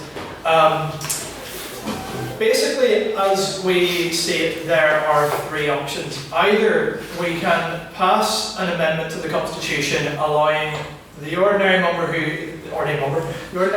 who volunteers of the night to have a casting vote. Problem is that Mr. Conor Ardle has already counted the votes with me, and that sort of makes things a bit biased. Two, you give me a casting vote. That isn't acceptable either because I'm the returning officer. It is not within my role to have an opinion on this matter, and it's just wholly inappropriate. The only other option is though that we rerun the vote, and the problem is that if everyone's going to vote exactly as they voted before, then the circumstances are not going to change. And so I'd like to hear your opinions on this because I'm not really sure of a route forward on this issue at the minute. Withdraw Calvin's bid. I think you should withdraw Calvin's vote. Because he is the new president. Because he's the new president. No, actually, listen to what he's got to say. Interesting thing about that, he just told me he didn't vote. I didn't vote, because I figured I shouldn't have You've got to rerun the vote. Would you swear on the Bible? The problem is he'll do it. Guys, if we don't vote again, we're going to get the exact same set of circumstances. He didn't vote. Some people have left. What if he does vote? Oh, but then if some people have left, they're going again. Yeah. Right. It's going to be different. Yeah, we're going to have to Right. No, I don't. That's not good. I don't want to be the guy beside you. The secretary is. It may be quite common, people have left, therefore there are going to be different votes that are going to be. Matthew Rush. People might change their minds as well. I don't particularly want to put the pressure on him, but given that he's the reigning secretary, do we think that given his experience, he should be the one to make the deciding vote? No, I don't think so. How many honorary life members have we got in the room right now? Me and Kieran. Honorary life members have we got in the room right now? No. It's just two. Honorary. How many AKMs have we got in the room? Just two. And I didn't vote. So. Have you counted the postal votes? Yes. Several. We have had to count both the ballots and the postal votes all 3 times. It is an absolute draw. I need to start preparing calendar. Could you get a vote of the whole council? That's not fair. One of these already on council. Yeah. True. May I make a suggestion? Just follow on what Lily said. There are as unfortunate as it is, less people in the room, those that are still here, that's... I mean, that's not a bad idea. Flip a coin. I honestly accept the illustration. Okay, so Mr. Sullivan, sorry. Regardless of what decision we come to now, can I say that immediately after this election, we have votes on the men? Entirely, absolutely. Yeah, this is a bit of a shell there, I never thought we'd actually neither did the draft of the Constitution. Yes? Can we just see an opinion at the moment about who would want council minus Prez and Peter, so it would be 7 members of council versus a re-election, not binding. Can we just get an opinion on who would rather that or that, just to see where we're at in the room? I think we should have an opinion on it, but if we had another election, not for the house, I'm saying, if we had another election because people have left and that like decided the result, that would sicken me. That'd be awful. Yourself, sir. Can I ask why it's unacceptable to listen to Connor's vote? Because he's just having counted the vote. So with that prior knowledge, his vote is worth a lot more than everybody else's in this room. To be perfectly honest, the whole point of him becoming the assistant returning officer is that he does not have a vote in these matters. I don't think it's really appropriate. Campbell. Is it possible to just leave this in votes and in another meeting that we've told the people who've left that there's been a tie? No. Because if one of us doesn't get it, both of us are put down second preference. So then do we know how many people have left? To my knowledge, anyone. Well, do you know the exact? Do you know the exact scores of each? Because then we can just do a head count. But I think sorry. Do you know if it's like I don't know, like 29, 29? Then you can do a head count. It's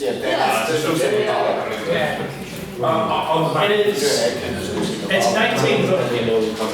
It's 19 votes each. Is there a few guys in this one? Hold on. Can we please go with the opinion poll that was suggested? Whether we have an executive board or we have. Can we just get? Okay, please get together. Okay. All in favour of having a vote of the executive board minus myself and the candidate who is on the council, please raise your hands and say aye. This is not binding. This is not binding. This is an opinion poll. Like the EU referendum. That was binding. No, it wasn't. No, it wasn't. It was the No, it wasn't. No. Okay. That was a majority. That doesn't mean a thing. That doesn't mean a thing. But I think we should have a discussion there where people would. We should have a discussion, and I should probably preface this by asking you guys: do you think this is that would be an acceptable mode of voting in future? I'm not happy with that at all. Just to make people aware, I have to leave in like 50 minutes. Yes, absolutely. We'll get it sorted. Okay. I think the one reason why I support the council minus the Prez and whoever is running is because it's something that can go into constitution easily. The council have run the society. Do you know what I mean for the previous? No, it's fine. No.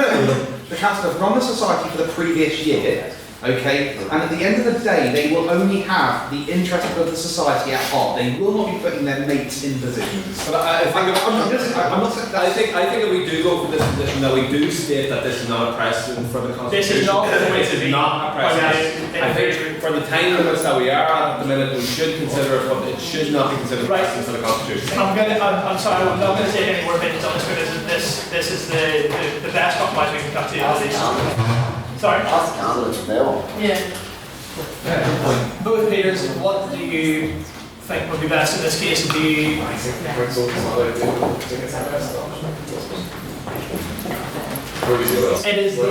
think like it's the least bad option at this point.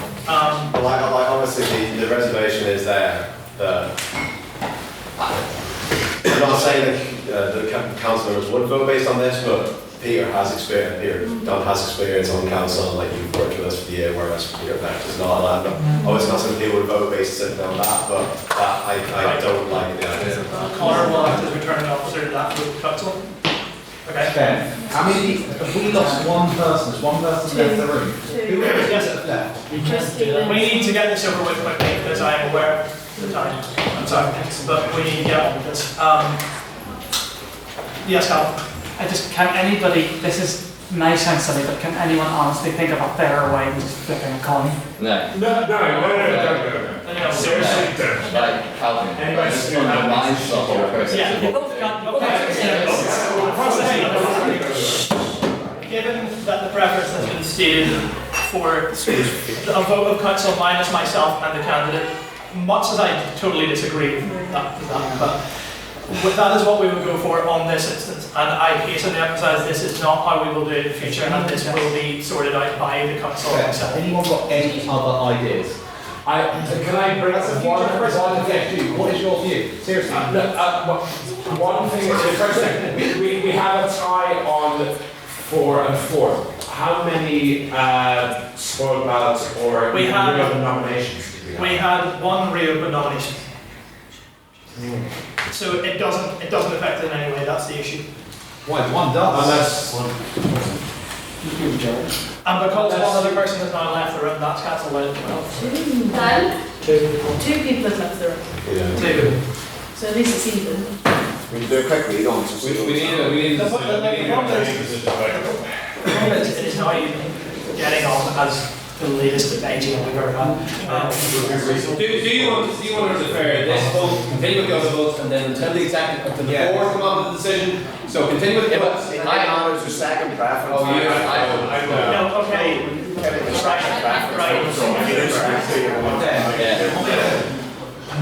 If we did it as we just redo the vote. I know the two people have left, but there's one very nomination and Cal. She's coming back. Right? Can we just run through as a group of nearly 40 people, what are the pros and cons of doing that? Of council? No, of the house doing another vote. What's that? Just tossing the coin. The person who left voted for one or the other. You're just tossing the coin. Yeah, agreed. Schiffer. Could I ask on behalf of the House that all council members who could have a conflict of interest to declare that? All of them. We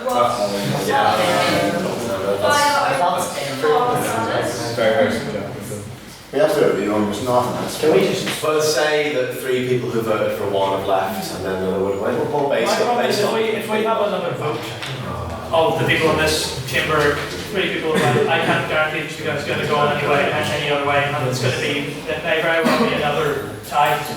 And at least that's a half democracy. What's the we're not coming up with any solutions here at all, really. What's more democratic, the people left voting or just council deciding? There is no ideal President-elect, what do you think is the fairest way of doing it? I think re-vote of the House. Re-vote of the House would be what I would have said before we began the discussion. I know people have. How about the best vote for us? Re-vote of the House, considering we've left, a few people have left, and after that we can agree we should leave it to the council minus president and the current. Well, look, that means there's a non-number, so that means that if we do a re-vote now, we will get. Okay. Ashley's coming back. Okay, well she has to be there to so why not have the coin at the time? people's votes are going to be affected by the fact that Can I ask One second. Did you mean that? People's votes are going to be affected by the fact that it's a tie, A, and so it isn't even about the accountability anymore. I don't see that as democratic if we just. If you keep reading on it, even if you take out the people that die, this is going to sound ridiculous, but just bear with me. Take out the postal votes and it's the people on the night. No. Actually, he has a point. Constitution. A postal vote's not equal to It's votes in the not, House. right? I'm just trying to get Right, they okay. haven't read the speeches, so they're I'm just should I so therefore they're not. That's my Then they're not equal. I'm not saying that's true. Because that means that that vote was inconsistent with the other votes of the House that had taken place this evening. That means that we're applying one rule to one vote of the House and one rule completely different rule to the others. And that's what I'm concerned about. Mr. Sullivan. Would it be acceptable, guys, sure. Would it be acceptable to postpone this vote until the next meeting on Thursday? Anybody who would have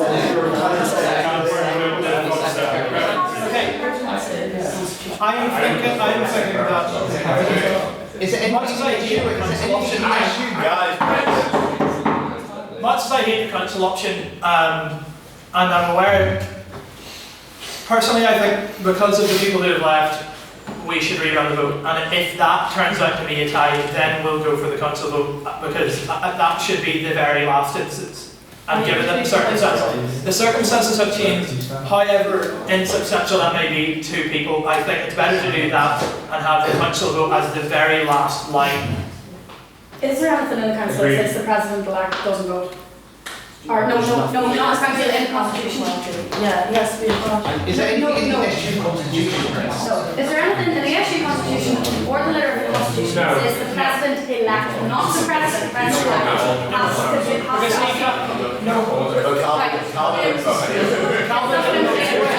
Calvin didn't vote anyway. Yeah, this is what I'm saying, right? So, regardless of the situation, I even to pressure, right?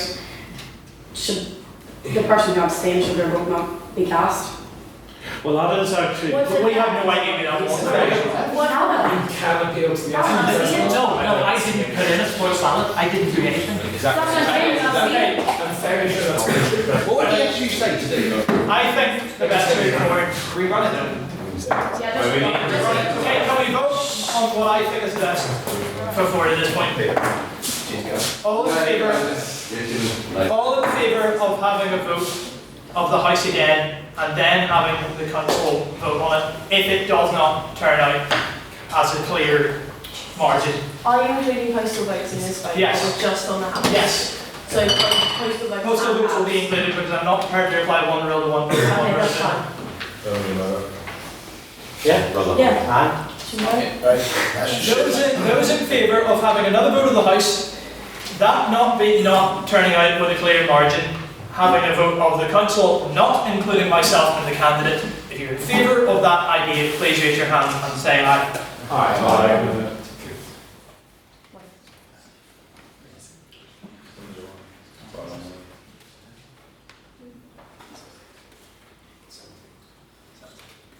Those opposed? No. What do they want? What do they want? Cancel. No cancel? I want cancel. Okay, that's, I suppose I should probably take abstentions in this case as well, if anyone cannot decide. 1, 2, 3. Okay, well that's a clear majority in favour of my proposal. In that case, as quickly as humanly possible, we're going to run the vote. Yeah, okay.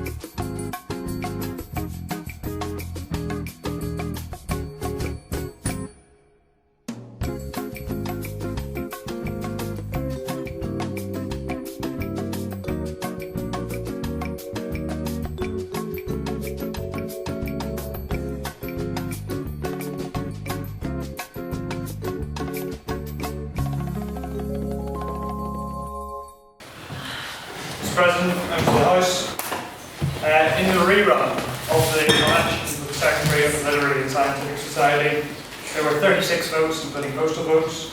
There were 2 spoiled ballots. Votes for Peter Dunn totaled 19. Votes for Peter Beck totaled 17. Therefore,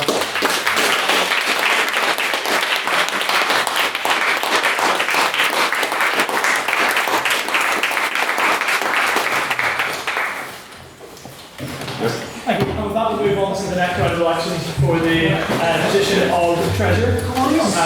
Going off alphabetical order, I welcome to the floor.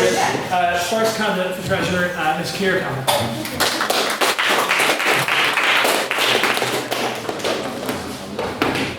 We'll do that.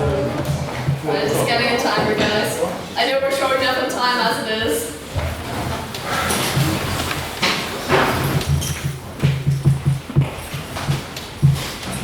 Okay, so hi everyone. I know I feel like a real career politician in Northern Ireland because I've only had the job for a month before I'm up for re-election.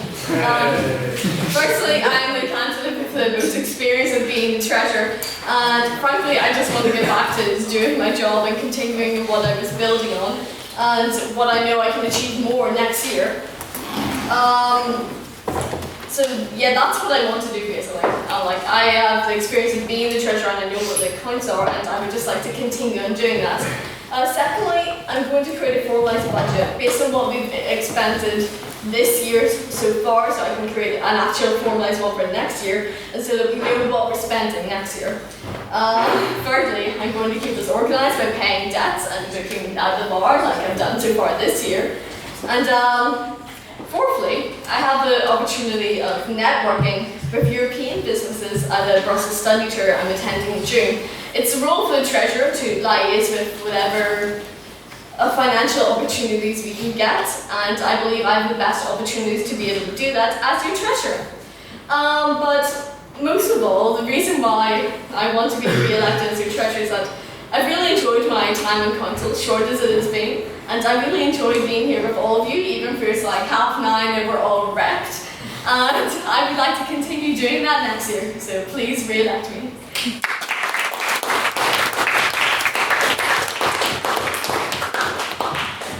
With that, I welcome the second candidate to the floor, Mr. John McEwen.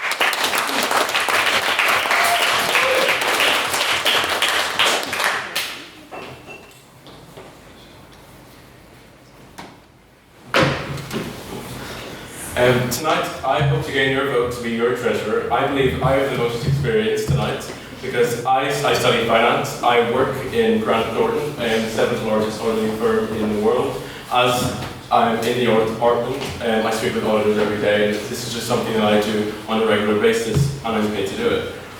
And I believe with this experience, I can deliver a fully transparent monthly state of finances talk at the council meeting to detail what expenditures have gone through the council through the bank. I have real networking skills, which I utilised at my local British Heart Foundation branch, where I organised a Bag It, Beat It campaign, where I collected over 250 donation bags by contacting the local businesses, banks, organisations and real people on the street. I've collected money for them, and I've been volunteers for them by having coffee mornings. I have used Facebook online advertising, which I believe is the best way to grow in society, using the debates that we have on a regular basis that brings us all together by reaching out to other students within the university. And I believe that's probably the best way to do it. I've used Facebook advertising in the past when I set up my uncle's firewood business, and I want to bring my depth of knowledge to that role. But first, let me just quickly say before I finish up that last time I did drop out of council because I didn't believe that I was fully committed to the role because I did have my work.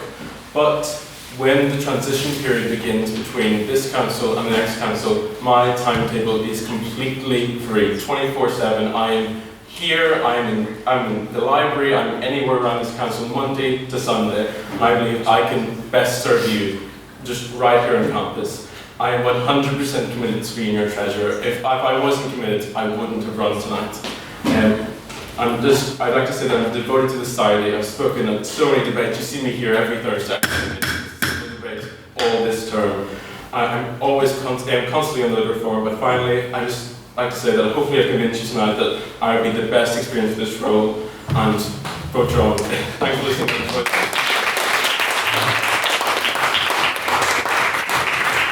And with that, I welcome both candidates to the floor. In the interest of keeping this brief, because we are very, very pressed for time, one round of questions to candidates. So, if you don't have anything that's particularly constructive, please reserve it. Mr. William?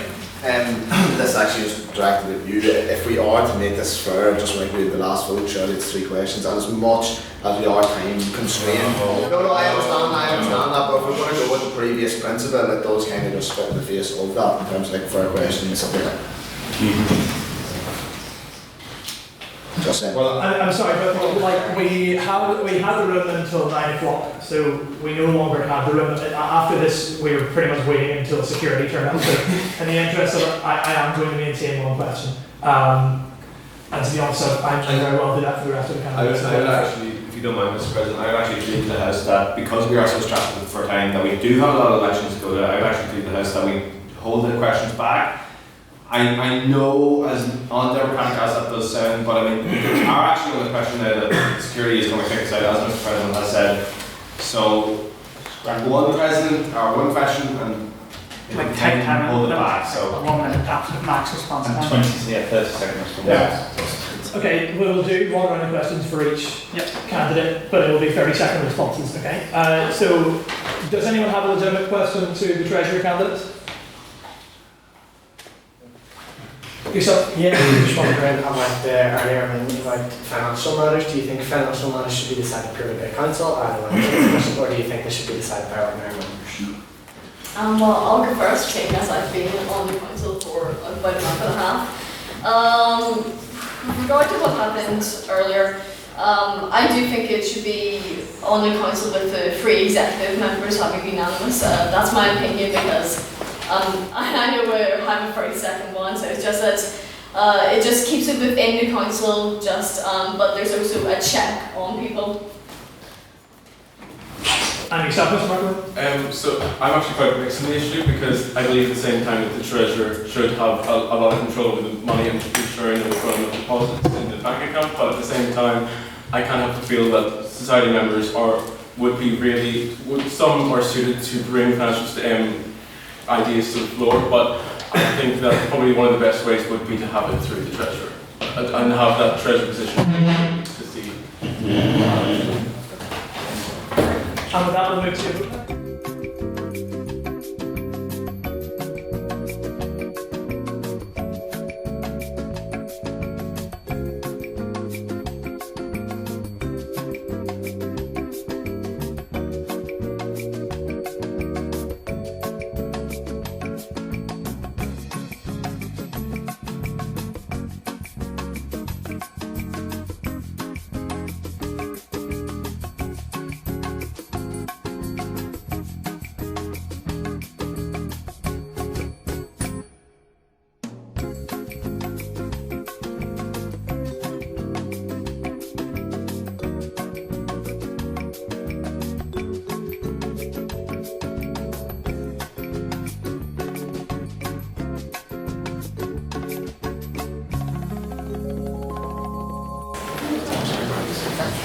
Okay, so the 2 people who have left have foregone their votes. Craig has been kind enough to forego his vote in the following proceedings to ensure that we get this done on time. I'm going to continue on with the proceedings for the next position, because otherwise we're going to be here all night.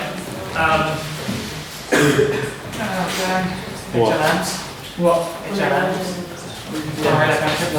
We can do that another time. Yeah. Agreed. Well, can we give Mary Louise hers? Does anyone object to the previous president of this institution being given honorary life membership of said institution? No. I wasn't kidding. I'll take that as a right. Ladies and gentlemen. Yes, please. The next position that we're voting for is the role of the convenor. On his first preference, and Mr. Matthew Bradley, also competing in this election, is Mr. President. On his second preference, I welcome first candidates to the floor in alphabetical order.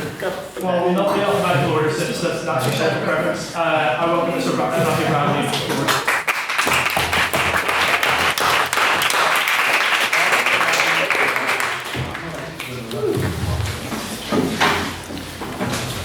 Hello everyone, I think it would be remiss of me to do this speech in a way that isn't, that has a bit of decorum, so I'm going to do it in my usual way. Since joining the Society in December last semester, my time here has affirmed my belief that debating is a universal activity, and I think that it is important to ensure that everyone can experience the art of debating. In the role of internal convener, I will be given primary responsibility for the organisation of debates and competitions within the university, and I feel that the debates themselves should reflect the breadth of speakers within the society. Firstly, I will introduce occasional open debates. I don't think it's still in my bag. No, it's not in your bag, don't worry. I would introduce occasional open debates to allow speakers that may be a bit apprehensive about speaking to have a voice. I know this has been mooted before, but I would make sure there are multiple types of debates. Similarly, I will publish a version of the spreadsheet that records who is speaking at each debate. This means that students who want an opportunity to speak can look for an opening in a debate that they would enjoy doing and message me to put their name down on it. This would streamline the conversation between myself and prospective members or speakers and ensure that debates can be organised as efficiently and smoothly as possible. Well, I haven't, but I will now. When I was in Bangor Grammar School, I was the secretary of their debating society, and I introduced new types of debate, effectively getting speakers to participate, etc. But what about you, the loyal members of the Literary? I need to focus on both new members and current ones. Firstly, I'm incredibly responsive to messages, so I will be able to deal with problems and requests promptly and efficiently. I'm very easy to get in contact with, as anyone who has seen my late-night Facebook meme binges will tell you. Even though I do have an English accent and a tie and a pocket watch, I am completely the opposite of the old boys club stereotype. I'd like to think that I'm quite a friendly and approachable person, and although I'm sure you would all agree that I don't always take myself too seriously, this role will have my utmost care and attention. It will be an honour to work alongside council in this role. Thank you very much for listening to me, and Peter, I just have to say, thank you very much. You're a worthy opponent.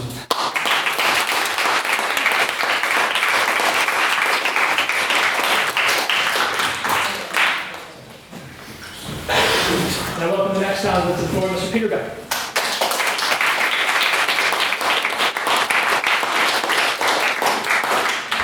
This is an entertaining one. So, I'm not going to speak for too long. I've already given this evening an interesting time. I won't bore you with the exact same things again. Again, passionate about debating, and I want to do everything in my power to make sure the society succeeds and that more people get involved with debating, and I'm going to leave it at that. Thank you.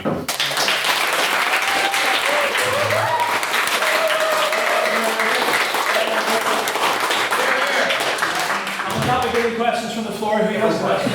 Anybody has questions? Nobody has questions. Anybody else? Correct.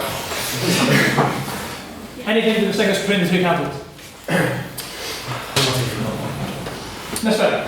As the current internal convener, I'd like to know if you would have a fresh perspective on the kind of like the debates we're taking. Obviously, you've got a medicine student that you study English. So, like we have quite like a humanities-based kind of term guide a lot of the time, and like it'd be interesting to see if you have any personal interest that would bring in different things. I feel like this is slightly biased towards Peter now, and I didn't think it to be, and I apologise for that. But like, do you have any other things that you think you could bring to the table? I do certainly the idea that we have open debates. I think it's a big thing. I know this has been pushed for before, and I think the idea that every debate should be some sort of event. I know we send out invites to various societies, but I think this should be furthered and have debates that are tailored to make sure we get as many people there as possible. I would like to see more comedy debates, but I know I'm sort of in a minority about that. But I probably wouldn't do that. I would say keep the debates roughly as they are.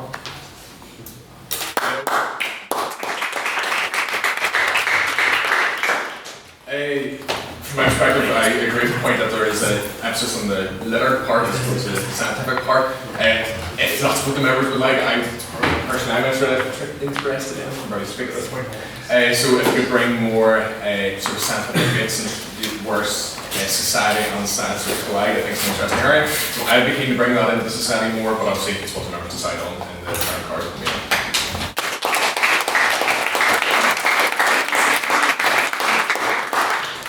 Thank you very much. And if we'll move to voting at this stage, so we're going to use this tab for this vote.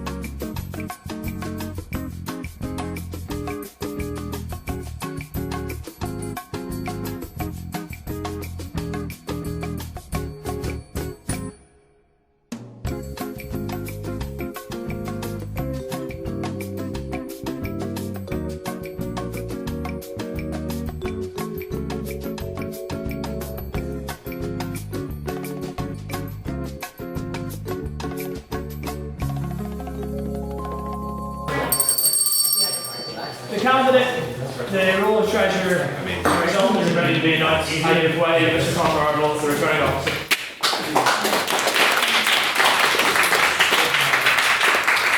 President, members of the House, having counted as quickly as possible for those and having checked the votes, there were 35 votes for the election, including postal votes.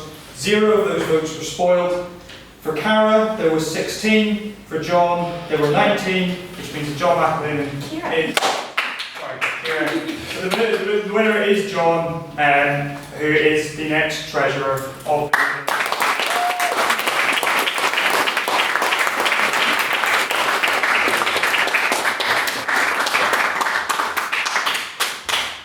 The votes for the next position of internal are now going to be counted while we move on to the next contested position. Technically, the next position in the running order is external, but it is not contested, and therefore it's not on my priorities to get through. At this stage, we will do it eventually, but I prefer to go on to the next contested position, which is outreach officer. In that case, in alphabetical order, given both candidates are called O'Neill, sorry, not O'Neill.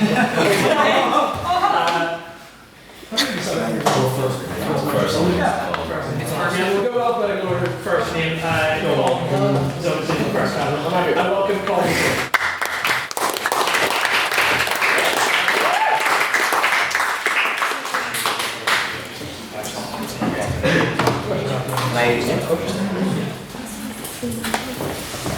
What's that? There you go. Thank you. Okay, 2 minutes. The reason I want to go for this is because during the Freshers Forum, as you can see from tonight, I think that given the history of this land and the deep politics that everyone holds, and of the encouragement of the debate and everyone, I think that we should have more members, and that's why I want to run for outreach. I think it's an amazing diverse society, probably the most diverse in the whole of the SU, and I think that that is why I'm here. In terms of my role, what I want to do personally is, having been a participant in the NI Schools debating competition, I want to go out to schools and talk to them and engage with their debating clubs about the benefits that we can show them if they choose to debate here. I think that's very important. I think, as we've known, the Literarific and the Scientific Society, I'm a student of computer science, and I think that's actually a community that is completely underrepresented. I feel if we look at Craig, some of the invaluable information he can bring to the debate, given his scientific background, and I think that's something that we should try and push. In terms of my role as outreach, what I want to do is I want to make contact with organisations in specific and politicians in order for them to speak at our debates. I think that that's something that's been really encouraging throughout whenever we have people from the outside community coming to weigh in on what we have to say also. And I'll also be going to previous alumni and credit unions and certain organisations again to seek sponsorship for society and continued success. The last thing was just with regards to the Freshers Forum, I want to be there. For any of you who know me, you know that I'm pretty outgoing, I'm pretty easygoing. I want to be there, and I want to encourage people to take up the debate. And I think that it's in everyone. I think people really do nurture. I think people are maybe just afraid of maybe what the Literarific looks like to them. But I think we can encourage that during the Freshers Forum to make it seem very much more approachable, and that's what I love to do. With regards to myself, I have 7 seconds left. That probably sums up my personality. I'm approachable and I'm consistent in my debate and my attendance here, and I thank you for it. Thank you.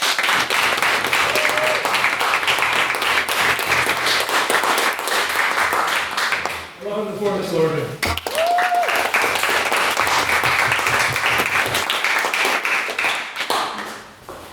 Now, hello, I'm not going to voice off because we're all here an awful long time. I'm going to start out with my experience. I have already served 2 years on a council. It was the Armagh Youth Council. My first year I served as a public relations officer. That was networking with the outside media, and obviously you all know what comes along with public relations. I filled that role very, very well. And then my second year was vice chair. Now, vice chair meant that I sat on an executive. I understand the decision-making process, I understand how it happens, and how it should be appropriately conducted, right? Away from that, I have an awful lot of leadership experience. I led the team leader for the last year's Kilimanjaro climb that our lovely ladies went to go and do. So that meant organising all the socials. Within Youth Council, I dealt with upwards, I think, the largest amount of people I dealt with was around about 70 people.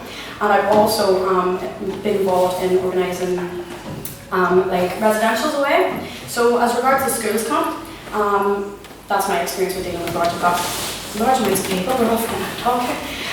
Large amounts of people, also being rewarded as well. I understand that it costs around £500. My main thing here isn't to just come up and go, we're going to change outreach on how the role's done. It's not about that. It's about Andrew, who's done excellently.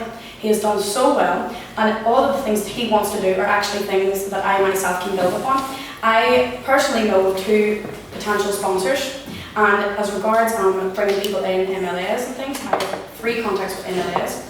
As regards diversity on the council, I'm a woman, as you can see.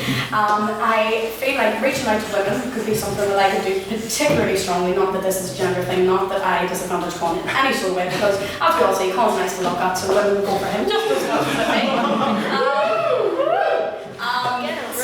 I'm not to disadvantage him in that way.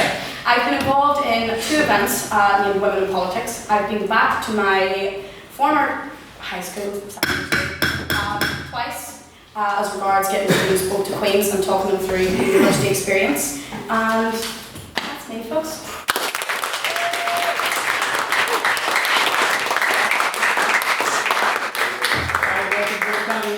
The question. Does anybody have any questions of the candidates? Mr. Bryson? You've both said that you want to bring more people into the society. How exactly would you do that? Going to lectures, starting with a strong base, as in, right, I'm a law student, I'm a strong humanities base. I've also been involved in the Musical Theatre Society. That means that, you know, kind of a more, fun approach, things like a flash mob, things like singing, catch Barnes' attention, people come over, oh, what's this for? Oh, Liverpool, come see us. Oh God, they're not no boys club, they have people out singing to bring them home. This is wonderful. Things like that, right? And also helping along with what Lily wants to do, which is to have a women's event, and have along with everyone else in the council and doing what I can do. And I'm quite ballsy and I'm quite outspoken, and I don't mind garnering a wee bit of attention, and if I have to do that to get the membership in this place up, I can do it.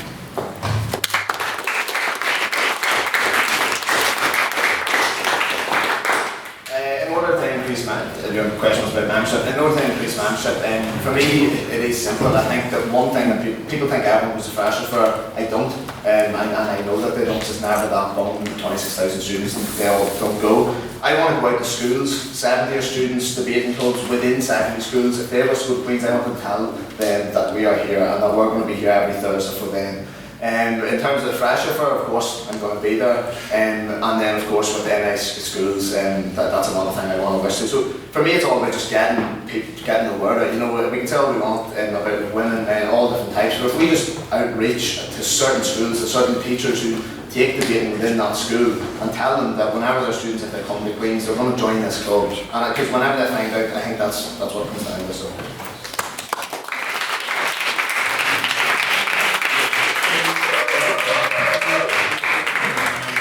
Just a second.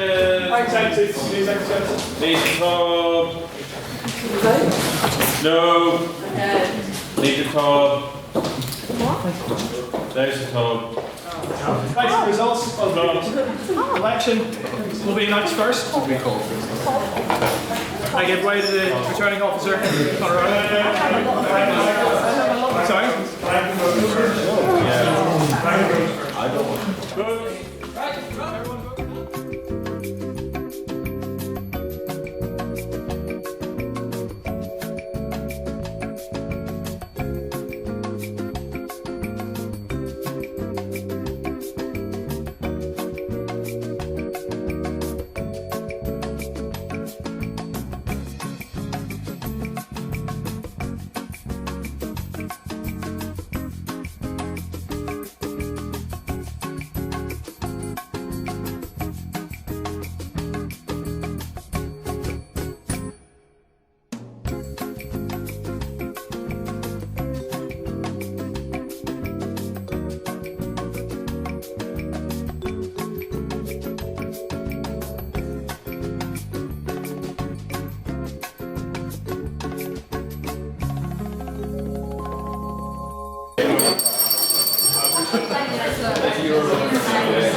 You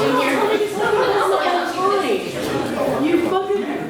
Yeah, but I said that I would be here. You said it wouldn't count. Avert your eyes, nothing happening here. Continue your conversations. Right. I'd like to start. Set. Right, announcements, results. Mr. President, members of the House, apologies for getting the candidates wrong last time. I do apologise last time for handwriting, it's my fault. And how to begin. In this election, there were 34 ballots cast, one of which were spoiled.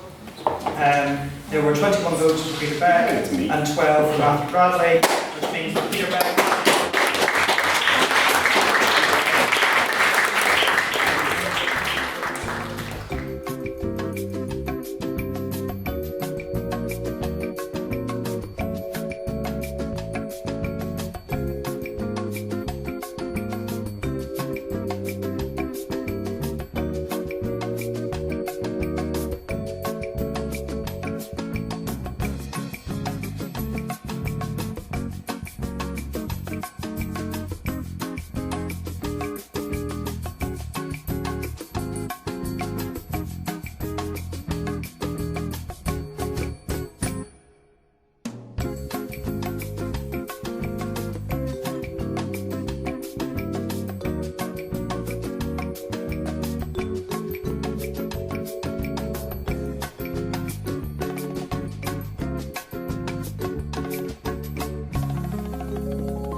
Ladies and gentlemen, we're going to go on to the next contested position on council, which is the double role of training officer. The candidates are Ms. Liliana Vetter and on her second preference, Ms. Keira Campbell. I welcome to the floor the first preference nominee for that, Ms. Liliana Vetter.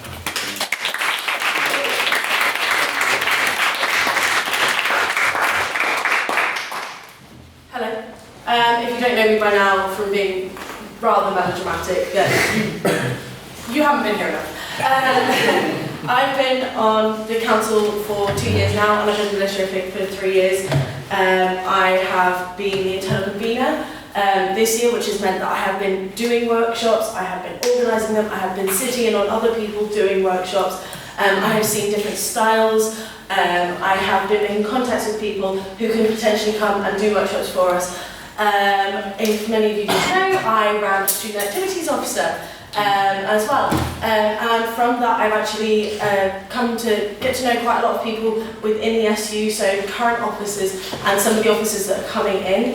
And I have spoken to a lot of them about putting on specific workshops, not only for women, but also ones that would be in tandem with the houses, so all the different subject areas, in order to give a lot of subjects the knowledge of how to do presentations, how to put themselves out there. I believe that this role is something that's been needed to be created for a while, simply because the literafic is not just an isolated unit, it's something that can help affect Queen's on a whole. Alongside my role as internal, I was outreach the year before, so I saw schools, I did workshops with them.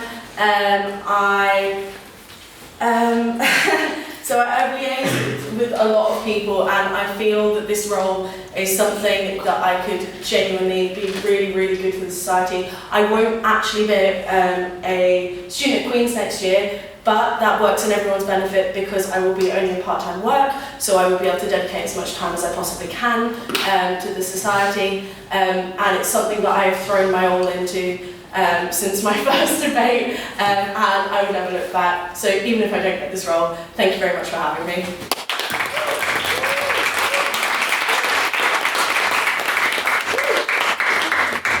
I welcome the second candidate for the role, Ms. Keira Campbell.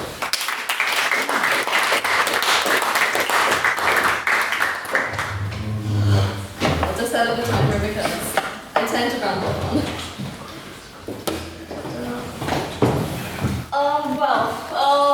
Basically there's one thing I love most in life, and that's politics. I do politics as a subject. And politics is about interpersonal relations, it's about networking, and that's what I love more than anything else is networking and talking to people and getting contacts. And so I'm running for a training officer because, frankly, I love networking, and I would love to be able to network with people down south, potentially in England, and do that job for the society. I've been to a couple of competitions with Blue River this year, the Irish Times and Galway, and each time I've loved talking to people down south, seeing different debating societies, and talking to judges down there as well. I judge at the Galway IB. And I have to say, if you elect me as your training officer, it would be an honour to try and network for you, and it would be an honour to help create workshops as well. Like Lily outstrips me in all experience whatsoever, so like kudos to her, she gets this. And just say that I would love to have this opportunity, and I have a real passion for networking, so vote Kira.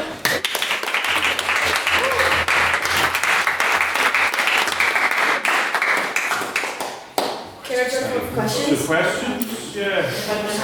Good lead. No. I think you're in the big chair there, Chris. Where Rob got it? Yeah, exactly. But I'm surprised. Does anyone have any questions for us? Well, I think you both have transferable skills, relevant experience to what, I think you both be up to the task. But what out of anything you could change Bellerific do you think we would better prepare our speakers for competitions and internal debates? Do you want to go first? No, you can go first. What I think we need most is to prepare for competitions specifically is training on how to do IVs. At Galway IB, we weren't very certain about what we were meant to do, and there's been a bit of an issue recently, first of all, not defining what we're meant to do. And we are a formal debating society, so I would like to see more training in just saying these are the rules, and this is how the Irish debating circuit do that, and here's an opportunity. If you want to debate like that, you can go to a workshop, and then you can go to a competition, and hopefully we will do better at those competitions. What I would say is going to be very similar to Kira. But so from our experience at the Galway IB, before the Maidens IB at Cork, I put on a workshop and we kind of gave them a lot of information on how to just debate generally, so that because there weren't just people who were going to the Maidens there, it was people from the society. So we did like a general workshop, but I think a lot of the people who came out of it said that they gave very positive feedback simply because they felt that they were more comfortable in their knowledge, and I think a lot of it is to do with the amount of workshops on, and I will fully admit that it has been a failing on my part this year, that I haven't put on as many as I would have liked. But as you can see, I'm working on it, and if I was able to have this dedicated role, or if Kira was, I'm sure that we would both put on a lot more workshops.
Mr. President, members of the House, the reason that I have this role tonight is to provide an accountability role to the voting process. We have done a third check of the secretary vote, and we have found that a student number has voted twice. That means that we have to, we're not redoing the election, we are striking those votes as invalid, which means that in the we did not need to rerun the election, which means that Peter Beck is secretary by one vote. That does, however, mean that we now need to rerun the internal election. I'm sorry about this. Excuse me, can I just... You can't say something like that. That's a long way down. It's not sorry. It is I asked you, mindset, Jesus, what do you say? By the way, what is wrong?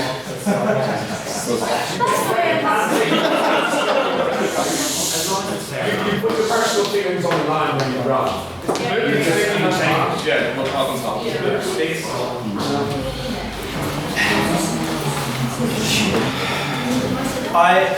We have made that decision, or council has made that decision, and that is the fair one.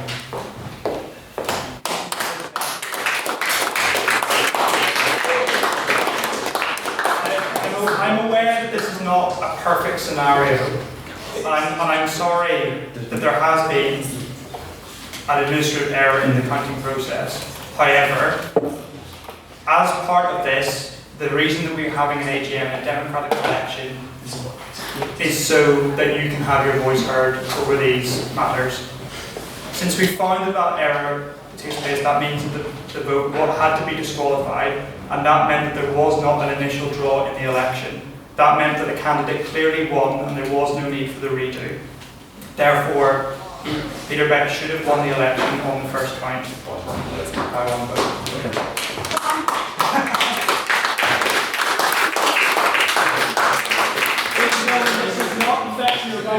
This does not affect your vote for the role of training officer. We will not be rerunning that again. The votes are very safely in the council vote, the council meeting room. That will be counted in due course. But we do need to recount. We do need you to re-vote for internal knowledge. The candidates now being Mr. Peter Dunn versus Matthew Bradley.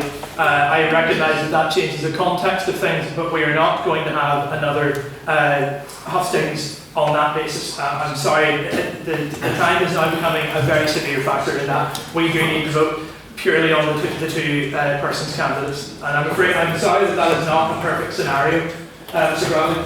I feel that it is only fair because the votes are so close in that the internal convener vote, I give it up, I give it to Peter Dunn. That's not entirely fair, because he campaigned for the basis of secretary, not the role that you've gone for, and then it's the vote is standing. Your opinion right now. Sorry, again, as a returning officer, Matthew cannot be compelled to stand. If he wants to hand the position, he can. But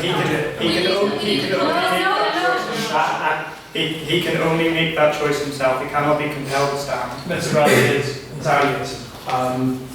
I've decided to give it to Peter Dunn. I appreciate your very magnanimous decision, and I can only applaud you for that.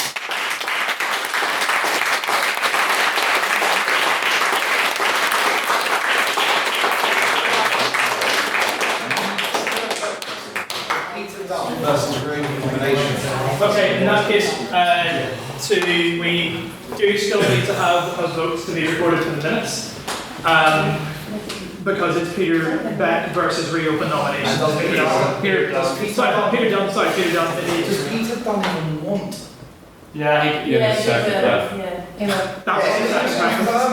he's not here. He's a work, you can't. It can be a slide that he does, it can be in play. And if he doesn't, then he can resign, and we will have the position, have a by-election for the position again. Okay? That is the best institution. Okay, so we have to have a vote. Yeah. Have that vote done first and reopen this nomination.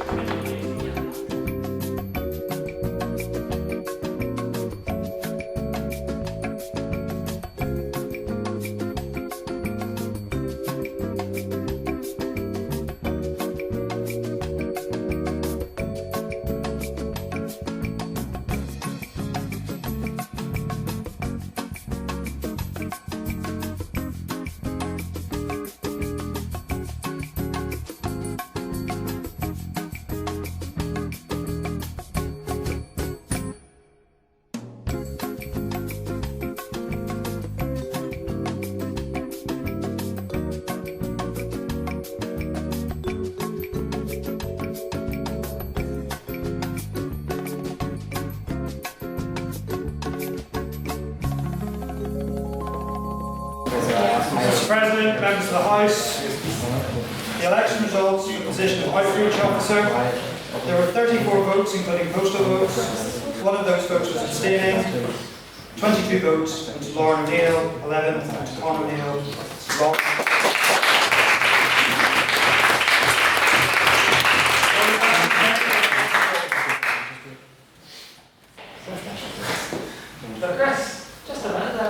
Oh God, I'm sure you all have the energy for that. There it is. Does anyone want a workshop in the middle? Yeah, well, it's going to cut here.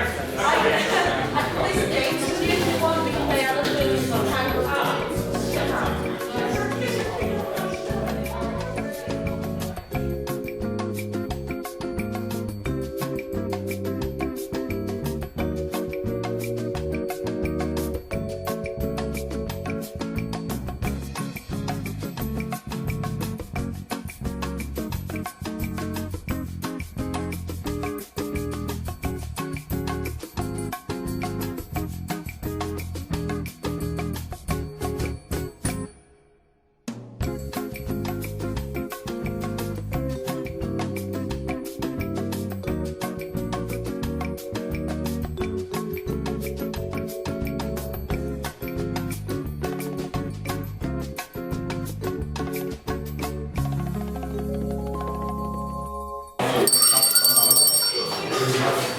Good place, we're running up to one more. Mr. Chairman, members of the House, the results were as follows. The returning officer, there was a grand total of 29 votes, of which the majority went to Lily Better.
Okay, ladies and gentlemen, the next thing we're going to go for, the next thing up, we're going to do, I can drive this off. Basically, there are two rules left, neither of which are contested. We're going to go with external first, because Hugh Omen has been sitting here long enough.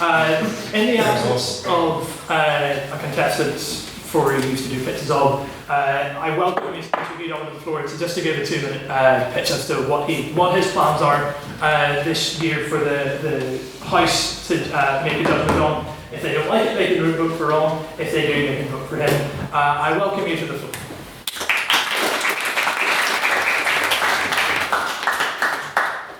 So I did have a slightly longer pitch filled with wit and banter, but given the time and the fact that this is uncontested, I'll keep it more short. So you all know me, it's probably a voice you're sick of being up here every other week nearly, but so I'll be running for external convener. And why should I run for external convener? Well, almost anyone who's been in this session of Literature, I have the most competitive debating experience. And what I've gotten from this is I have a lot of ideas. Well, I have a good idea of how the Irish circuit, how IV debating works. I've seen what I think these competitions do well. I've seen where I think they can improve, and that's something I'd like to incorporate into organising our own IV. Now, my main plan for this is mainly to build upon the very strong tools and foundations that have been set by Ryan Neal. Having been to many competitions this year, I've been impressed by the way he has set the society forward. Learning from him, working with him, I'd like to know how we can build on that. I'd like essentially especially for us to send a team to the Trinity IV next year. That's something we were incapable of doing because of the membership, such and such, and the people in Trinity from Trinity were always very condescending, so I'd like for us to go and beat them. But so another thing I'd like to do, and what I'm particularly excited about, is that we now have the training officer. And so if they're running workshops and stuff, what I'll be committed to as an external convener is making sure that we are sending well-educated teams. Not obviously, our own debating style is what I prefer, but if we are sending teams who are properly prepared for, the competitive BP debating style for how rubbish it actually is, It's true. But so that we're actually better prepared for it. And so I think that gives me a strong foundation to work off for the role of external convener. And unless you all really, really hate me, I think you could vote for me for this position. Thank you.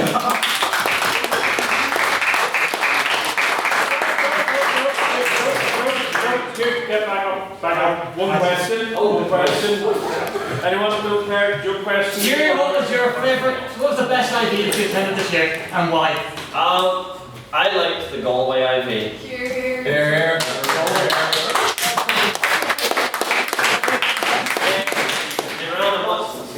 Everything was much more streamlined. Whenever I went to the one in Cork, they had very few volunteers. I had no idea where we were going on campus. That was something that they had much better streamlined than Galway. However, they took a lot longer in between rounds of debate, which I didn't like. And in Cork, we didn't break, but what that meant was that we were completely done halfway through the second day. Now this was an upside. Guys, please, just think about it when you finish yourself. It was an upside that we spent most of the second day just wandering around Cork. But it meant that a lot of novice teams were a lot less involved in the competition, so that's why what I want to lead it. Also, in fact, their committee was far more approachable. I got a lot of time talking to, say, Galway's external convener and their committee leader, far more approachable. And that was definitely the better IV of what I went to this year. Also, I got first.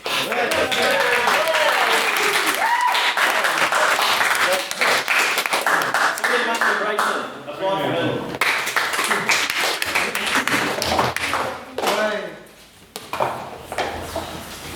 First, give way to Mr. Yardle again. Thank you, Mr. President. In the rerun of the internal vote, the decision was between Peter Dunn and reopen nominations. Because the situation couldn't have been foreseen, postal votes were not counted, which means that there was a total of 22 votes, in which Peter soundly overcame reopen nominations, which means that Peter Dunn is the internal officer for the Lurk.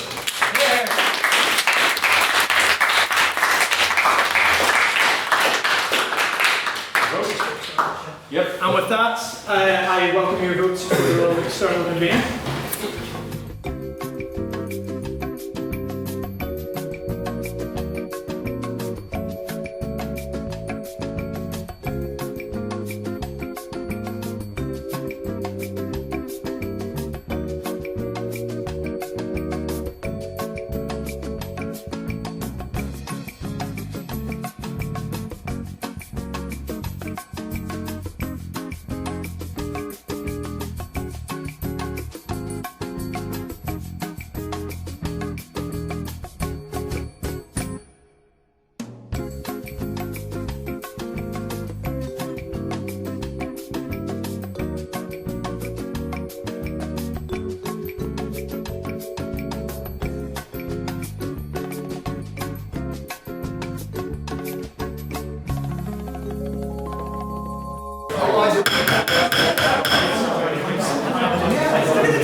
Are you ready?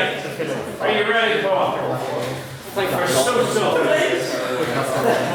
you don't want to stand anymore. Take a seat, take a seat. So give me a second.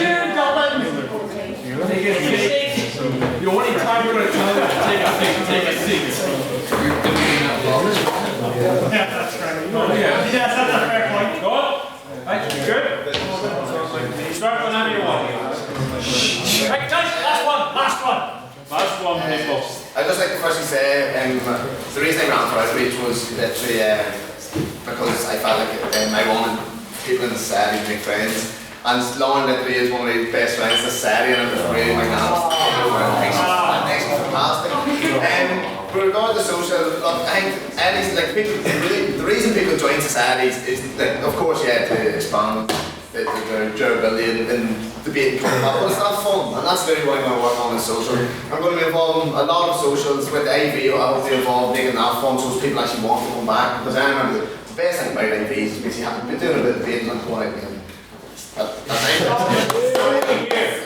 So that's that's basically what it's about. And yeah, I just want members who are in the society, I want them to enjoy being a part of it. And for members who aren't, I want them to hear about what we're doing, and again, just to increase attendance and membership. And that's what I'll do.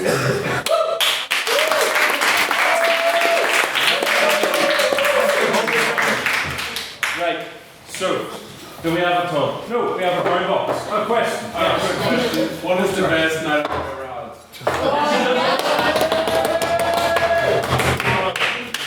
It is past the water shatter. I don't know, I actually can't remember, but I can just say.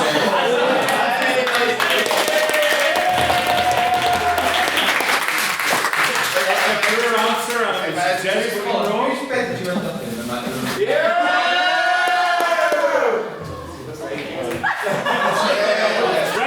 The best way is whenever you wake up. Sorry, you're still awake about 9 a.m. the next one. No, those are the best nights.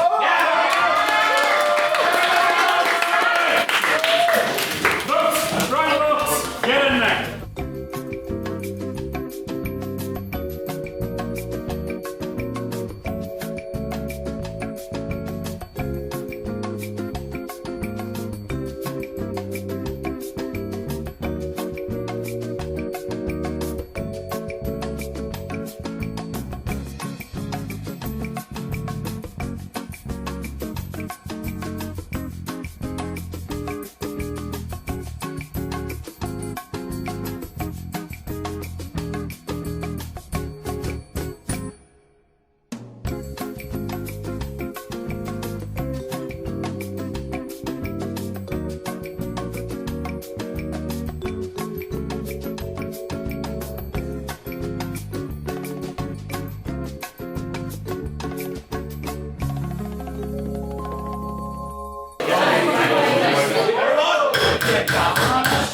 Take a seat, please. Is he a gala? Oh, then he doesn't count. I have Jack. Mr. President, members of the House, coming into the Pilfer vote for the position of external convener, there was 28 votes in total, which means motion votes. 24 went to Hugh, 2 went to Ron, and 2 were spoiled, which means Hugh is duly elected.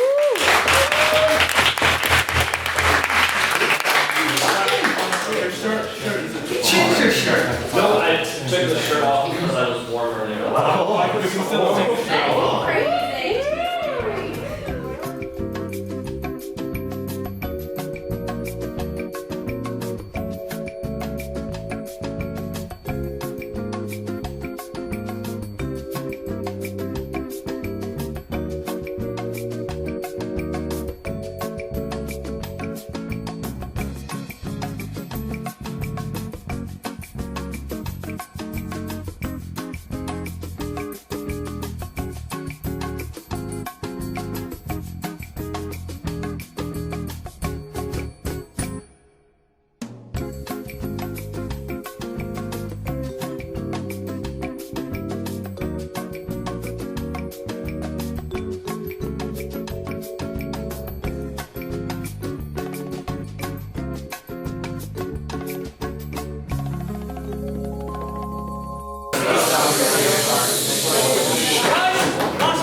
Everyone, sit down just very briefly before we shut this up. And then we can all head on. Mr. President, members of the House, all the way to the final vote of tonight. For the position of social officer, there were a grand total of 31 votes. 24 of them went to Colin Neal, 0 went to reopen nominations, and 7 were spoiled, which means that Colin is duly elected.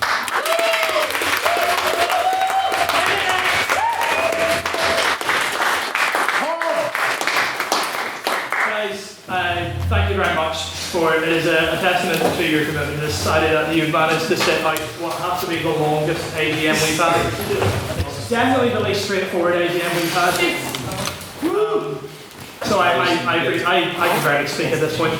So I'd just like to say thank you very much for all of you there, and thank you very much for all of you, all the candidates who stood and gave their speeches regardless of what was going on in terms of voting. So